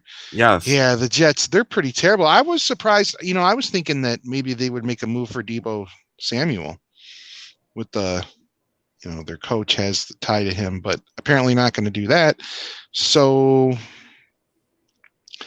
yeah, no matter who they draft, they're going to stink. So that's pretty good. They will be drafting about the same spot next year. Yeah, they're going to stink, and I do like the green and white uniforms. I have to say, I'm a fan of the green and white uniforms of the Jets. But that's all I know, man. That's all you know. All right. I'm sorry. I can't help out more with that one. that's okay. Let's bring Dave back because we're waiting on this Jets pick. It should be interesting to see what the Jets do. This pick's from Seattle. I don't know how they got this pick, but somehow they got it from Seattle. At least that's what my thing shows. But do you know how they got this pick, Dave? I think it was a compensatory pick for one of the players that they had. I do want to say congratulations on your great draft, by the way. You guys had a fantastic draft. I'm very sad about that, considering that it is the Giants, but congratulations. I'm so excited. Like, I can never have pictured getting those two guys. Those were the two guys I wanted, and I'm very excited. Hopefully most of the Giant fans were excited as well. It's not flashy or anything, but it's what we needed. Yeah, it's definitely not the sexiest of picks, but it's definitely something that's going to solidify both sides of your team. Yep. All right, there's the pick. Garrett Wilson, the Ohio State wide receiver, is off the board. So he is not going to be able to get selected by your Washington Commanders. Yeah, well, we talked about this. They were trying to pick up Tyreek Hill and a bunch of other players that were out there. It makes sense for them to try to get this guy because Davis hasn't shown anything, and they need somebody to complement that side of the ball. Yeah. So this is going to be he's basically going to be their number one wide receiver. Definitely. All right, let's go to the Washington Commanders. The first ever draft pick for the Washington Commanders. Dave, this is your team. Tell us what they're going to do. Jamin Davis was a pick last year. They tried him on the inside. He was not comfortable with it, so they're moving him back to the outside. Kyle Hamilton is a safe pick for us at safety. I think we go inside linebacker later, but now that Garrett Wilson's off the board, Hamilton at safety or an offensive lineman makes sense, as we had a carousel at offensive line last year, and we need to protect Carson Wentz, our newest quarterback. Well, and Washington has a history of drafting safeties in the first round. I remember Sean Taylor. I mean, if this kid's anything like Sean Taylor, that would be a great pick. Yeah, we have been searching for the next Sean Taylor ever since then. Yeah. R.I.P. brother, because him and Landry were the cornerstones for a few years, and we were looking unbeatable for a while. Yeah. I mean, I'm a big University of Miami fan. I was watching Sean Taylor play, and he was unbelievable back there in that secondary.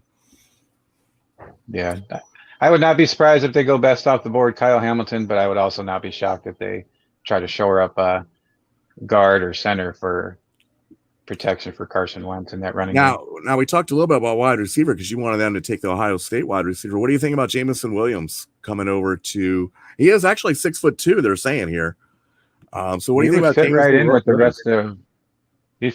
rest of our team. We are ex-Alabama team mostly, so it wouldn't be a big stretch here. He would know most of the roster. True. Well, I mean, if you're gonna emulate any team, Alabama's a pretty good team to emulate. Yeah, but Kurt, we picked up Curtis Samuel last year. He's more of a slot guy. McLaurin can't do everything on his own. He made some great plays being double teamed last year, but he needs somebody to take that pressure off him. So Jamison, great fit. Would not be shocked if we take him, but we got burned on the outside last year. Our interior defense is fantastic. Our corners and our safeties were horrible last year. We got burned on so many big plays last year that it would not shock me if we go safety or corner as well. There's too many holes to try to predict what we're going to do here. Yeah, definitely. And, Washington's only, 1 year removed from a playoff berth. So they brought in a quarterback for this year, right? Yeah, we picked up Carson Wentz. Heineke was good, but we couldn't score points. Oh, we got a trade. Did you see that? The Saints are on the clock now. Washington has traded. Man. Oh, my goodness. Let me see if I can get some information on that. Was not expecting a trade. Were you expecting a trade at all? Just to try to get more draft picks, probably. We need as much help as we can, so it makes sense, especially with the weak draft class that everybody's talking about. So depends on where we fell to, but not shocked at all, actually. Yeah, it could. Now, could this be the quarterback from Liberty that the Saints might be looking at? It's possible. Who else would you trade up? Who else would you trade up to get? Or is this Kyle Hamilton? Maybe they want that safety. Yeah, they must have seen something that, like, they saw that Minnesota was going to take somebody, or somebody coming up was going to take one of their picks that they were looking at, and had to trade up to try to do it. Same thing happened with the Giants when they traded up to get Danny Dimes. Yeah, that was I don't want to discuss that at all. It was rumored that Washington was going to take Danny Dimes. Oh, really? And that's why you guys traded up, yeah. Yeah, I was not a big Danny. I was really hoping they would wait another year because I wanted Herbert coming out. Mm-hmm. And that was the quarterback I knew that was going to be good. So I wish we would have just tanked one more year to get the guy. So let's bring on Card Shark Chris and talk a little bit about the Saints. I wasn't expecting to talk about the Saints because they were down at 19. Card Shark Chris, do you know anything about the Saints besides where they're located? Yeah, they're in New Orleans. They play in I don't even think it's the Mercedes Superdome anymore, but who knows? Fun. Yeah, what I know about them is they're moving up. So I think they're going to make a play for Jordan Davis. Jordan Davis. Oh, the wide receiver. The nose guard out of tackle. Okay. Defensive tackle. Yeah, I don't think you're moving up to. I don't see them taking one of the quarterbacks right up here. Possibly Kyle Hamilton. I don't know, just because that's what the ESPN screen says right now. Is what we're looking at. But, man, I don't really know about it. Drew Brees retired. Taysom Hill isn't the answer. I think they had famous Jameis I back there think they throwing the re-signed ball. him too, didn't they? Winston? Yes, they did. I believe they re-signed him, and he's still licking W's, so eating W's somewhere. But maybe they really think this Liberty kid's actually pretty good. I mean, if they think he's their quarterback, you should try to go up and get him. Don't wait. And yeah, especially if they've heard that other teams have some interest, or they're able to trade up, get the guy that they want, and still, retain some value on the back end by not having to give the house away to go up there and get their need. So I'll be pretty interested to see how it worked out. I definitely like having trades in the draft.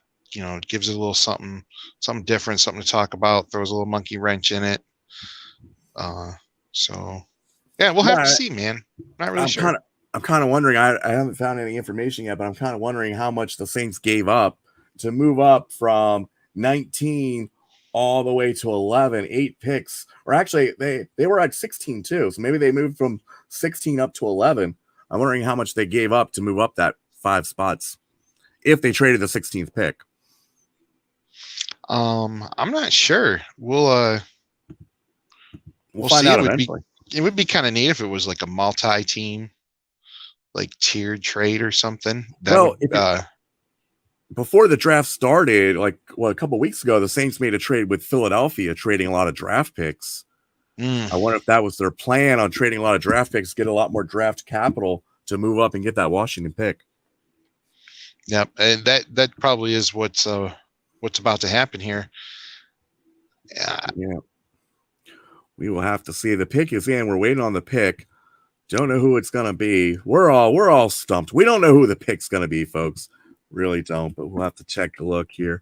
Still looking to see how much they gave up and what, when's Washington picking here again? I'm going to rule out Johnny Bananas from Purdue.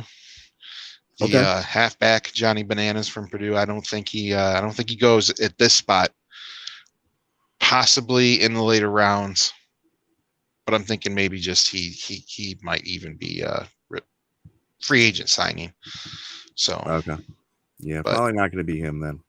Probably not going to be Johnny Bananas. Yeah, probably not. So, all right, let's look here. I'm trying to find some information on this trade, but it is hard to find. Pick is in though. We're waiting on Twitterverse and find out. Okay, let me go to Twitter here. Let me go to Twitter. I don't know.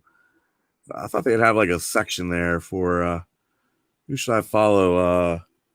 Who's that analyst? Todd. Mel Kiper. Oh, Mel Kiper and Todd McShay, man. Okay. Todd McShay. Do. No, the pick is in. We're waiting on the pick from actually, I don't think Todd McShay's even on Twitter. Oh, man. Poor Todd. Oh, wait, there he is. There he is. Todd McShay. He's just talking about he's not really talking much about trades. All right, so let's wait till this pick is in. It should be interesting to see what happens here. Maybe if I go to the ESPN draft thing, see the picks, I might be able to find out. This is live YouTube, folks. You never know what's going to happen. So we are looking at the NFL here, see what the draft here, what the rounds are going to be. I would think they had to give up quite a bit to move up a little bit.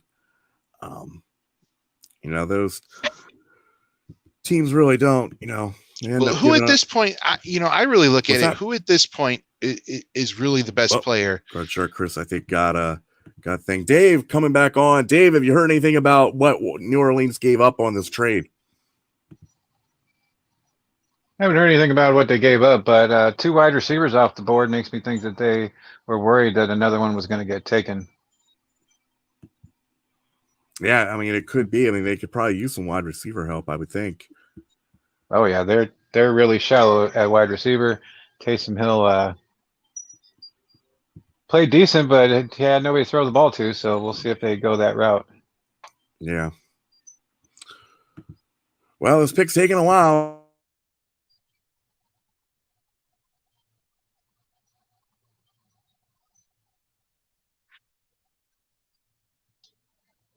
They had their eye on a few guys, so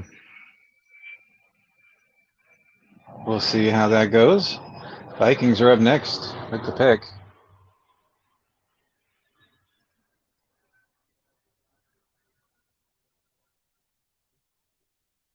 Welcome to the Zero Fox Show, as it looks like.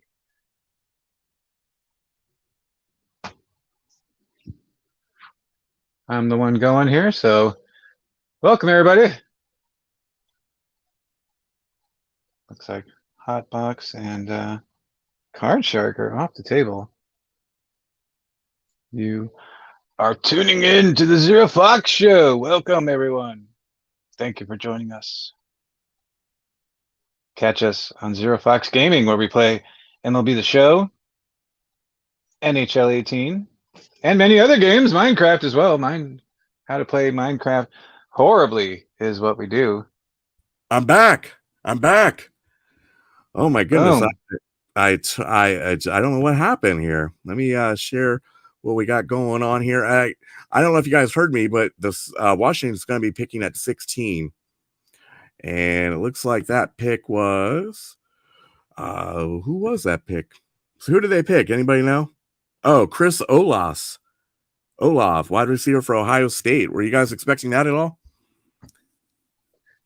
Told you, 2 wide receivers off the board. They were scared that their pick was going to get taken. So that makes sense.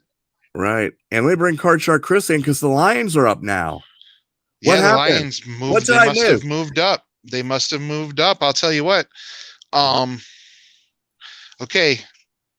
I want Jordan Davis. You weren't ready for this. I want Jordan Davis. Jordan Davis. So what? Defensive tackle from? Yeah, I can live with Jamison Williams, but I want Jordan Davis, that kid from Georgia. That kid's fast, quick on his feet, big boy. I think he's the real deal, if you ask me. Like, could this be a quarterback? Like, I know you don't want it to be, but could this be a spot for a quarterback? I'll put it this way: if we see Malik Willis drop off here, I'm going to say goodnight. Like, if Malik Willis comes up, I'm going to say goodnight because it's over. No. I'm just giving you the warning right now. It can be like they can draft Joey Bananas right now, and I'll be okay with it. But it cannot. The quarterback of the future is not in this class. Right. I mean, I'm sorry, he's not. To get this pick, he's not.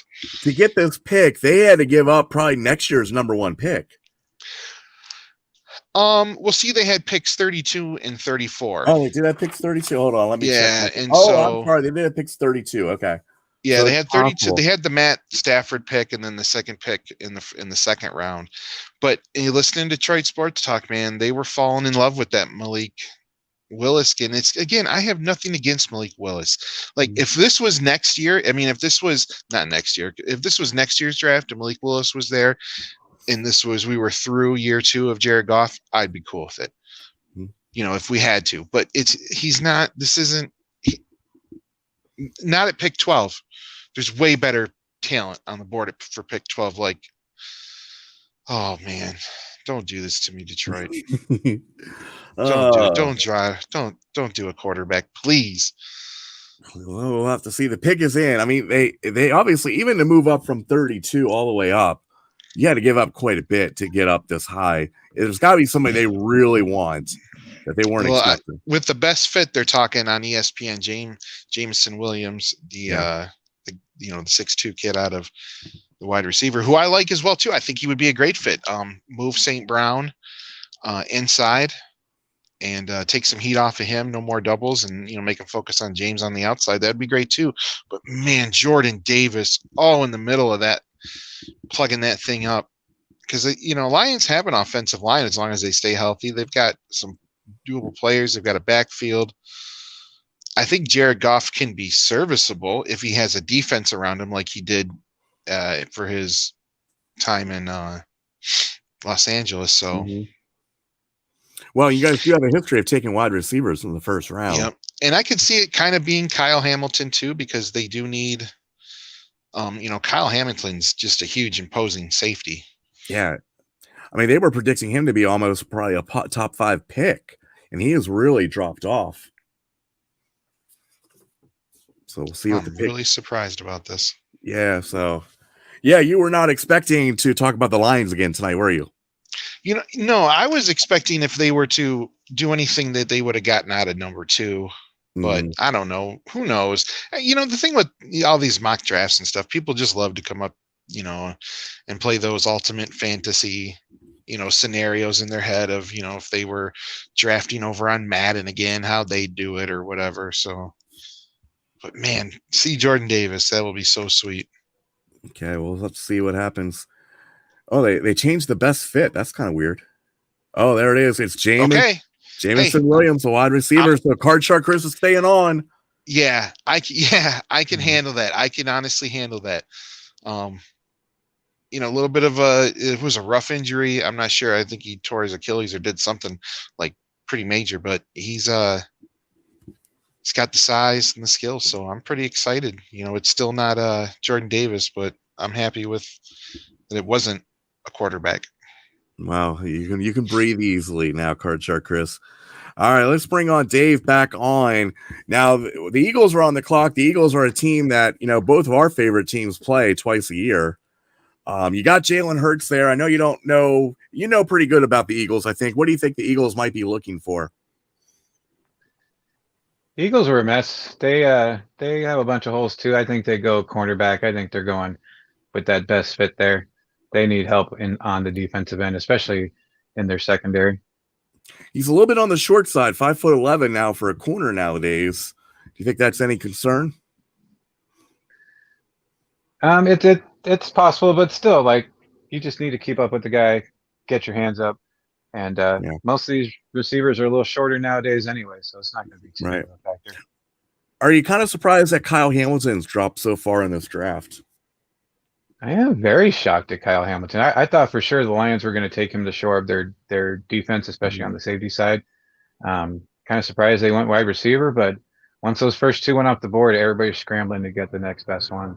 Yeah, and I don't even know if there's is there even another wide receiver that's going to go in the first round? Yeah, probably not. That's why everybody's picking him right now. Yeah. So we'll see what the Philadelphia Eagles do. Of course, the favorite position of Philadelphia Eagle fans is the backup quarterback for Philadelphia. So I know a lot of Philly fans, and I'm only an hour and a half away from Philly. So to me, their fans are always the worst. So just my 2 cents. If you're going to throw snowballs at Santa, why not, right? Yeah. And batteries. If they go best off the board, they go Hamilton right here. If not, they'll go McDuffie because that secondary is a mess. Yeah, definitely is. And you have, you're seeing CeeDee Lamb. The Giants have quite a few wide receivers. They got to see Scary Terry twice a year. So they have some decent wide receivers in the NFC East. Of course, absolutely. Yeah, their first round pick last year, Devontae Smith. I don't know if he did that well. I don't think he did that well last year for the Eagles. The Eagles have done really bad picking wide receivers.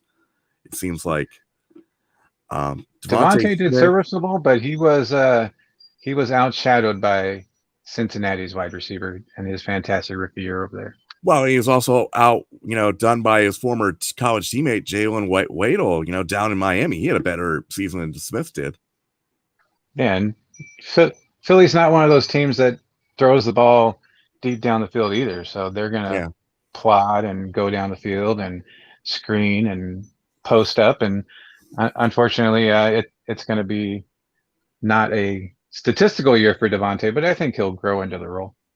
Yeah, so it takes wide receivers sometimes a couple years to really get into that position. It's a tough position to learn. So we'll see what the Eagles are going to do here. The pick is in. We're waiting on the Eagles. Had a flurry of trades right in a row. We should see. Hopefully, we're still around when the Commanders were picking on 16th because we thought we'd see the first Washington pick, and now we got to wait longer.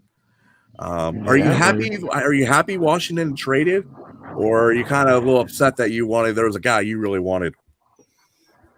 There was nobody that's really stood out. We do need to get some help for Carson, but we can get that later on, and we're going to see a Baltimore pick here pretty soon as well. Oh yeah, Keith told us. I forget who Keith told us they're going to pick, but they're going to pick somebody. We're we were taking bets to see how far in the draft we would get before we hit 10 o'clock. So, but they're actually, I think, going pretty quickly this year. Yeah, they're moving along pretty good. Most teams aren't taking up the whole clock. No, I think only a couple have done that. right. So we'll have to see what the Eagles are going to be doing. Of course, a lot of Philly fans here on the East Coast. I go to the Philly Sports Card Show every year, or every couple times a year. So there's a lot of Eagle fans up there. They are very passionate. I'll give them that. They're very passionate about their team, but so we'll see who they Eagles take. were 9-8, second in the NFC East. They were in quite a few games and ended up giving it up at the end. So if they can shore up that defense, they're going to be scary this year. Yeah, they could be. I think Hurts with another year with Hurts, I think that might help them out quite a bit. So we will have to see. Let's see. I think I found some information on the Saints trade here. No, doesn't really say. Oh, the Washington Commanders received. Well, let me turn that off. Bum, bum. There we go. Congratulating you on your fantastic draft. Yeah, Ric Flair's going to be on. That's the thing is. Let's see. The Washington Commanders got the Saints 16th pick, 98th pick, and 120th pick in the 2022 draft for an exchange for the number 11 pick. So it's 3 picks for 1 for Washington. Yeah, that's a Juan Rivera move, getting more capital for a class that really is pretty steady after you get past the first couple picks. Yeah, so they definitely traded a lot here. Draft. Oh, there's a draft tracker. That's what I need, a draft tracker. Make sure this thing doesn't play anymore. Oh, this thing has videos every time you bring that up. It's crazy. All right, we're still waiting for the pick on the Eagles. I'd be shocked if they go anywhere but Kyle Hamilton. Just best off the board at this point is what everybody's going for. Well, they are sure taking their time trying to get this pick here. See what the Eagles are going to do. Court chart Chris, we haven't heard from you in a little bit. What do you think the Eagles might be doing here? I think they're getting prepared to announce the draft pick. And I believe that at some point they will announce it, and the announcer will walk up to the podium, at which point he will open up the envelope and speak into the microphone and present the draft of the Philadelphia Eagles. At which point the Philadelphia... Well, it will probably be one of the names of the participants that have been entered into the draft from an eligible school who has proper eligibility, who has been thoroughly vetted. And will probably be somebody who is of decent talent. They will probably be of questionable character, possibly because they're going to Philly. We won't hold that against Philadelphia. Also, probably either an offensive or defensive player, I'm guessing. Probably won't be a special team. Going to be an offensive, definitely not special teams yet, though. If there was a real hot punter, I would consider him in the 4th round. Oh, like Pat McAfee, maybe? Pat McAfee or Aaron Fields. Sparty punter who played for Miami for a long time, or like a Jeff Montgomery, Spartan legend, or even if there was a Morton Anderson, really, I would probably move for another Spartan legend. I'd move up to Hall of Fame as well, too. I'd probably move up 3rd round for Morton Anderson, but none of those people exist in this draft, so it really doesn't matter. So what Philadelphia, the Eagles of Philadelphia, are focusing right now. Did you know that their stadium is right by like a whole bunch of railroad tracks? It's in one of the worst parts of town. Matt Brown, do you know why it is? Yeah, Philadelphia, Lincoln Financial Field. Why? Well, do you know why it's there? I do not. Well, because property's real cheap there. Okay. So that's your real estate lesson for today. Okay. Back to the Eagles. And the Eagles still have not picked. They still have not picked because they're they got to sell some commercials. Yes, they got to sell some commercials. So if you had one of your Matt Brown commercials, you could have. Oh, I can run it. I can run it if you want me to. You could run it. Yep. I mean, hey, I wasn't going to do it. It's not my show, Matt. It's not my show, man. It's not my show. You do what you feel is best. I wasn't gonna run any commercials. You told me you like the hard sell that I give on my commercial. Yeah, the hard sell. I was thinking about redoing it sometime. So, So yeah, they'll pick a football player, probably one who went to a Division I school. More than likely. Oh, here we go. There it is. Jordan Davis. That's the guy you wanted for your Detroit Lions. Man, they're smart. No. Philadelphia. Philly's smart. It's the best thing Philly's done since creating the cheesesteak. Yeah, there we go. Look at this guy. He's a beast, man. That is going to be tough to run on. Yeah, he's quick too. He ran down. If you watch the game against Michigan, he ran down Michigan's fastest player. Oh wow! Which I don't know if that says something about Georgia or it says something about Michigan, but Sure. I really like him. I think he's going to be a heck of a pro. Yeah. All right, the Ravens are on the clock, and you got Hamilton there now. You still got Jermaine Johnson the second there from Florida State. I forget who Keith told us they were going to pick. I didn't write it down, but he said Jordan Davis, the pick that just. Oh, happened. he did. Okay, Yep, so he was close. He was close on that. Very pick. close. The Ravens love defense. Dave, what do you think about them taking possibly Hamilton or Johnson? I think the chances are very good. We're going best player available. The Eagles went with the first position ranked defensive tackle. Why not the Ravens going first position ranked safety? Could be. Card Shark Chris, what do you think they're going to be doing? I think By picking a player that plays. yeah, they're definitely look, they're definitely picking a player, and that player is going to be playing football professionally for the Baltimore Ravens, who incidentally are from Baltimore, and they have a nice stadium as well too. Their seats are purple. I've been to their stadium. I've watched the it's game purple. there. All right, Yeah, all the seats are purple makes purple. you feel welcome. I don't. You know what? Let's talk about purple for a minute. I like grapes a lot. Not that grapes are purple, but you know what? I don't like purple flavoring or grape flavored things. Okay. Because you ever notice they taste? Too. Yeah. So. Well, now we know about Card Shark Chris. He does not like. I will not send you any grape soda. Please don't. Purple is not my favorite flavor. Now, something like orange, orange drink, like high C orange drink. The grape drink, man. Possibly. I mean, it would have to be like really, really cold, and it would have to be out of like one of those plastic barrels with the aluminum foil top. those are the You know what I'm saying? Yeah, and it would have to come out of like the bottom of the cooler, like where it was so cold, and probably after mowing the lawn too. Probably the best time to enjoy that real quick. Get the sugar back up. What about grape popsicles? I always like grape popsicles. I'm a cherry popsicle guy. Cherry or orange all the way. Grape are always the last ones there. Okay. The grape Great is, Big League Chew was the best. Ooh, that is true. Great Big League Chew. Okay. That is true. Because that actually had some super flavor to it. Mm-hmm. You know what? That's a good point, Dave. I've really never thought You much have about the changed flavors of Big League Chris's Chew. whole outlook on grape. Well, no, grape flavor has purple flavor has a saving grace, and that's Big League Chew. And you can get Big League Chew. I'm sure some of these football players, whoever's going to be drafted next, has probably enjoyed Big League Chew. They probably have their opinion on it, and I'm not sure what that is. Maybe we'll get to ask them in the future, but not today. Yes. You can, hopefully you guys will be able to join. Hopefully our audience will be able to see us, all three of us together again, playing some golf.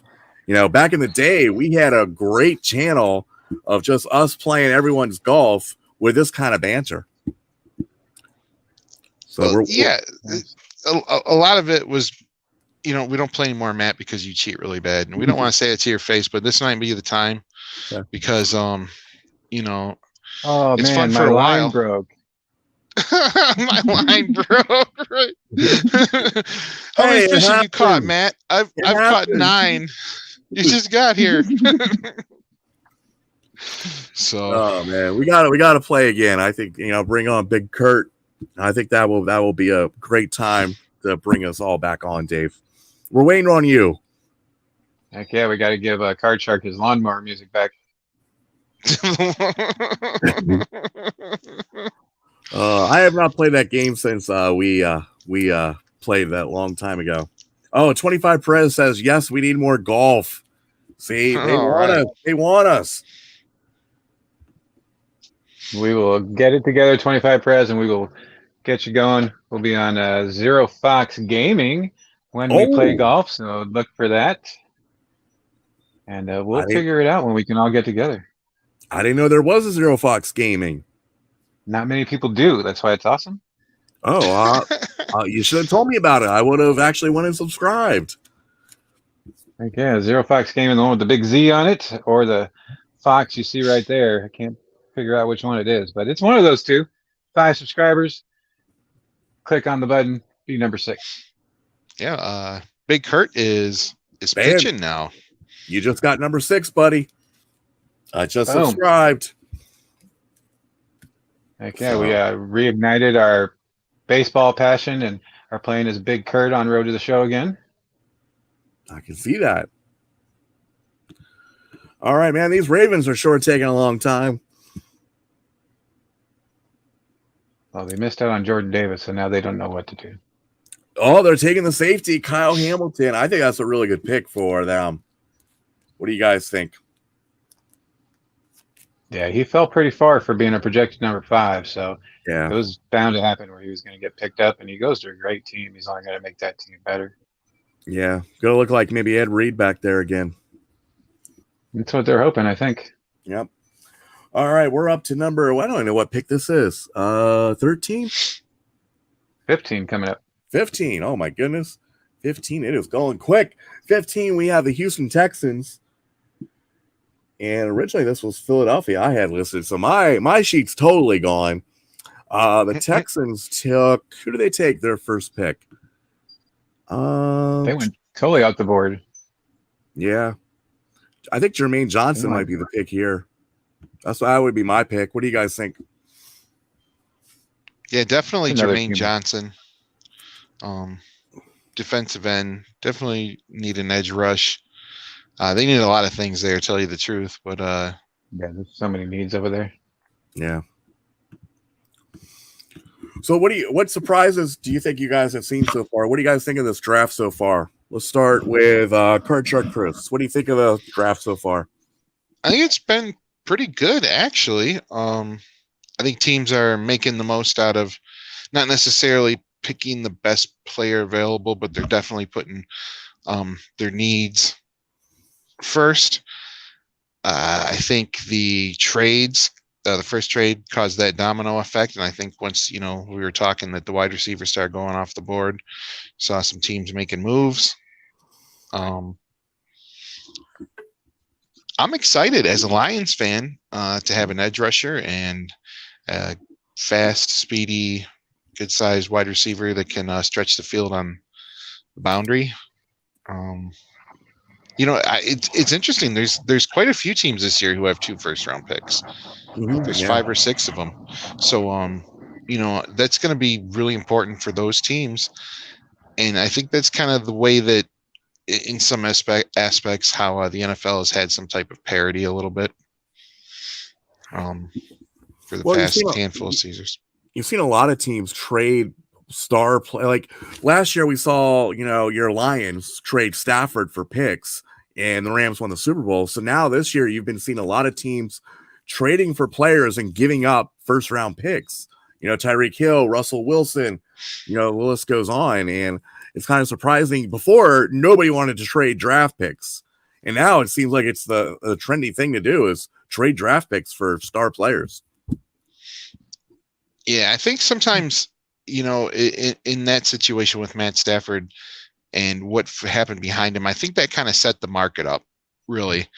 Once when a deal of that kind of size and that involving the names and the number of draft picks like that, once that happens, it kind of sets the market and teams kind of can,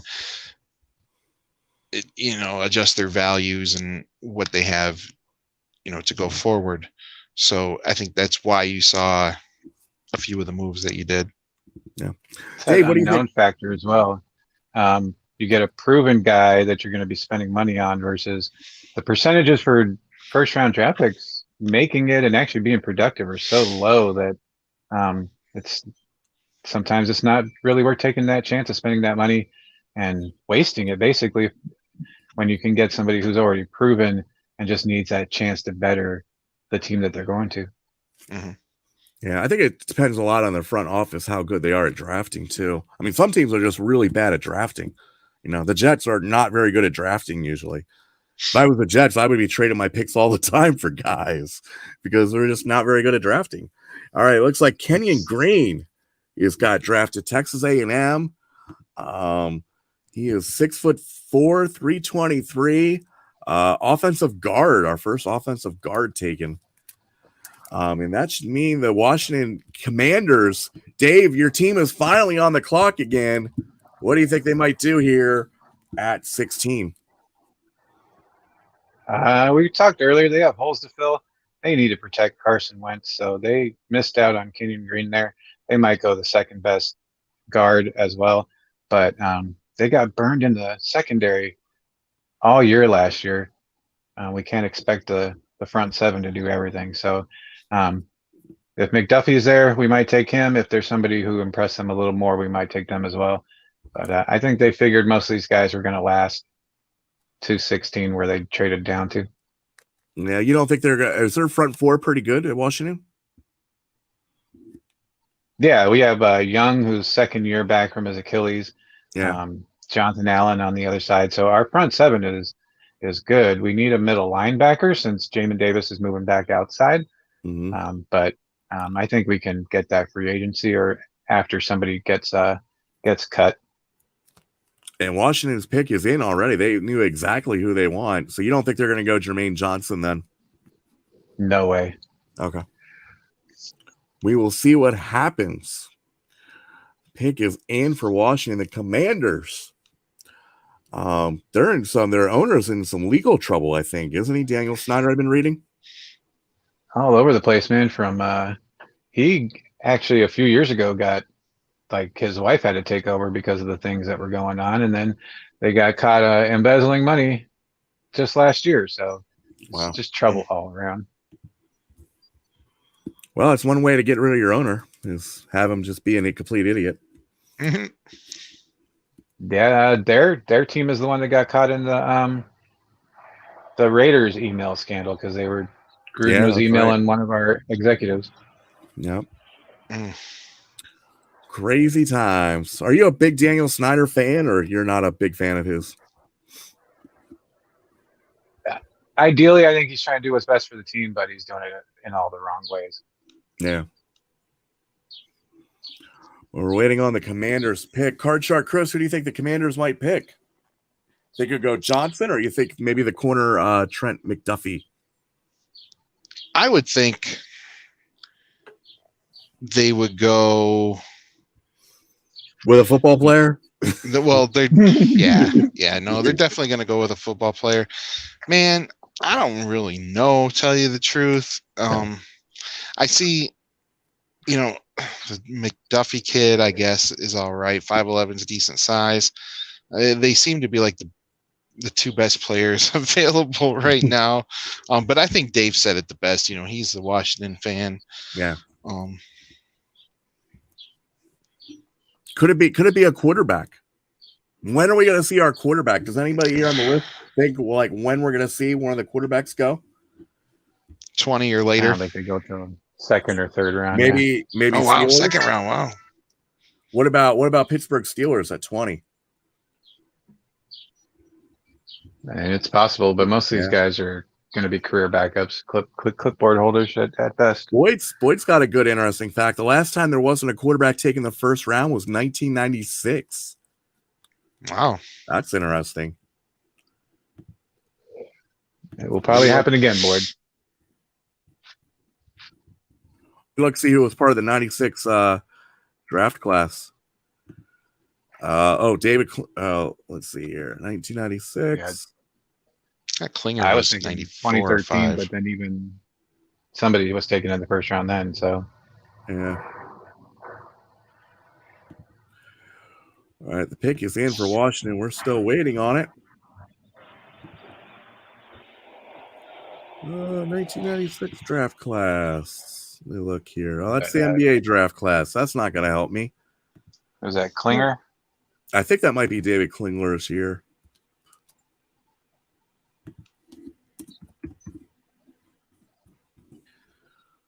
Yeah, we need was the first pick that year. We need to protect Wentz here, or we need help in the secondary. We go anywhere else, they'll be in trouble. I mean, unless they go middle linebacker just out of nowhere. Oh, the first quarterback taken in the 96 draft. Anybody want to take a guess? Michigan State quarterback. Tony Banks. Tony Banks. Wow. Rams and Ravens, Banks right? Tony Banks did okay. I mean, he wasn't like superstar, but he was serviceable. Mm-hmm. Yeah, he started for a few years. Yeah, Ravens. He had some good teams with the Ravens. Of course, so did EJ Manuel, but true. Bobby Hoying was taken in the third round. Actually, I only see one quarterback even taken in the second round. That was just Banks. Third round, you got Bobby Hoying taken by Philly. He was horrible. Jeff Lewis for Broncos. Man. Yeah, that's a terrible quarterback class. Mm-hmm. All right, come on, Washington. The last 3 years have been great quarterback classes. It was bound to happen. Yeah. We're in the era of holding up big signs in college, so the quarterbacks don't have to read defenses. So unfortunately, we don't have any. They're all going to be game managers for a while. Yeah. Are you guys surprised? We talked about that with somebody else about the. Oh, here we go. What was that? Dotson, a wide receiver from Penn State. Were you expecting that at all? They do need a number 2. I am shocked that they went with that guy, but they do need a wide receiver. Okay. Cardshot Chris, you're a Big Ten guy. What do you know about Dotson? Man, Dotson, the kid from Penn State, good receiver, but I'm really surprised he went in the first round, tell you the truth. Well, I'm maybe not surprised he went in the first round. Went this high, I would assume he would have probably went 25 to 32 if he was going to go in the first round. Yeah. I think he came out as a junior, if I'm not mistaken. He's not a polished player. Good hands, quick. But I'm just surprised. Well, Olave was off the board, so the other wide receivers. Well, geez, I don't know. I think they valued him kind of high. What do you think, Dave? Yeah, it's too high of a pick. I think we should have gone secondary or offensive line, but hopefully it'll work out. Yeah, we'll have to take a look. Dave, you guys, I want to ask both of you guys. We talked a little bit before about some of the other quarterbacks didn't come out in the draft this year. Do you think that was a mistake by Bryce Wilson from Alabama? Anybody want to take that? No way. I think your guy was right. He's making money where he's at. That's why most of the reason why most of these guys left college early is to make money. Now that they don't have to, they can stay. Oh, well, that's going to help college football, definitely. Mm-hmm. The game. Chargers are on the clock. Their pick is in. We know they're not taking a quarterback. I can tell you that. Jermaine Johnson might be interesting. Teaming him with Joey Bosa on that defensive line might be pretty impressive. But they're also they need somebody to, because Bosa's going to grab the double teams. They need somebody to. They went with offensive guard Zion Johnson, Boston College, 6'3", 312. A big boy, Zion Johnson. All right, guys, I think we're going to end there. It's almost 10 o'clock. Dave, tell us a little about what you got going on at Zero Fox Sports Cards and your Zero Fox Gaming channel. Yeah, Zero Fox Sports Cards. We're opening packs. We're going to be doing breaks here pretty soon. And Zero Fox Gaming, you can check us out there. Playing as Big Kurt, Road to the Show. And Minecraft Played Badly. Check us out. Got a bunch of stuff going on. And got our Patreon as well. So check us out, Zero Fox Sports Cards. Okay, and you're actually going back into breaks now. Yeah, starting probably with Donruss, we're probably going to get some stuff going, be Patreon members only. So if you want in on it, check us out and hop on board. We're about to get started on something big. All right, that is awesome. Dave, I thank you a million for being on our show. Great expert analysis. I'm glad we finally got to see Washington get a draft pick for you. It's been forever. Thanks for having us. Appreciate you, man. You're the best. All right, no problem. Thanks, Dave. All right, and Card Shark Chris, I saved the best for last. Oh, okay. So, Card Shark Chris, what you got going on over on the channel? I know you opened up the November hot box. Will we see the December hot box one of these days? Quite possibly. Actually, we have a video dropping tomorrow with G.I. Joe Transformer Funko Pop goodness. And I've got some basketball card goodness coming up, as well as the December hot box, of course. Mm-hmm. And our Arena Football League season just got underway. Mm-hmm. We have a game in a couple weeks, and we'll be taking some video at the game and showing everybody what's up with that. I've got the Card Shark Chris suite on the field. So we've got the Card Shark Chris logo up in the suite. So I will show everybody that. It's pretty cool. Pretty excited to go and check out some arena football. Definitely. Yeah, love the channel. You're doing a great job over there. Yeah, so I didn't know you were into Funko Pops. Is that something new or? Yeah, a little bit. Yeah, I don't get too crazy with it. If I'm more of just if I see something for a good price or if I can get it cheaper, something like that. I mean, I like He-Man, so I've got a pretty good collection of Masters of the Universe. I've only got one Transformer. I don't have any G.I. Joe, so it'll be cool to see what I get in this little mystery box here. So, yeah, I actually have a big collection of Masters of the Universe Funkos. Got about 2-3 rows on a shelf. I'll have to take a picture. So I got some I don't have room for yet. Yeah, I've got like the big Beast Man. I've got like the Skeletor, the big Skeletor. I've got He-Man on Battle Cat, and I've got a whole bunch of other ones. I like the Funko Pop. You can kind of get carried away with it, so I really try to keep it focused and narrowed in. But if I'm on like a website and there's like Funko Pop Slush or Slush Puppy for like $5, or the Kool-Aid guy, I'm in for $5. Like no big deal. All right, Card Shark Chris, thank you for joining us. I really appreciate it, man. Have a great evening, brother. All right, and that is all the time we got for tonight, guys. I want to thank you guys for being. I want to thank all my guests: Dave from Zero Fox Sports Card, Card Shark Chris, Rob the Shark, Keith from the Mixed Tag Podcast. I'm probably missing somebody, but so I want to thank all those guys and thank all you for joining us. Hopefully, we'll make this an annual tradition. What a great draft and what a great show! Make sure you join us every Monday night, 9 p.m. Eastern, where we open up sports cards and talk sports and bring on guests as well. And make sure you check out our website. Let me show you really quick. Hotboxcards.net. If you're interested in becoming a subscriber to Hotbox Cards, go to hotboxcards.net and become a subscriber today. Have a great evening, everybody, and be safe.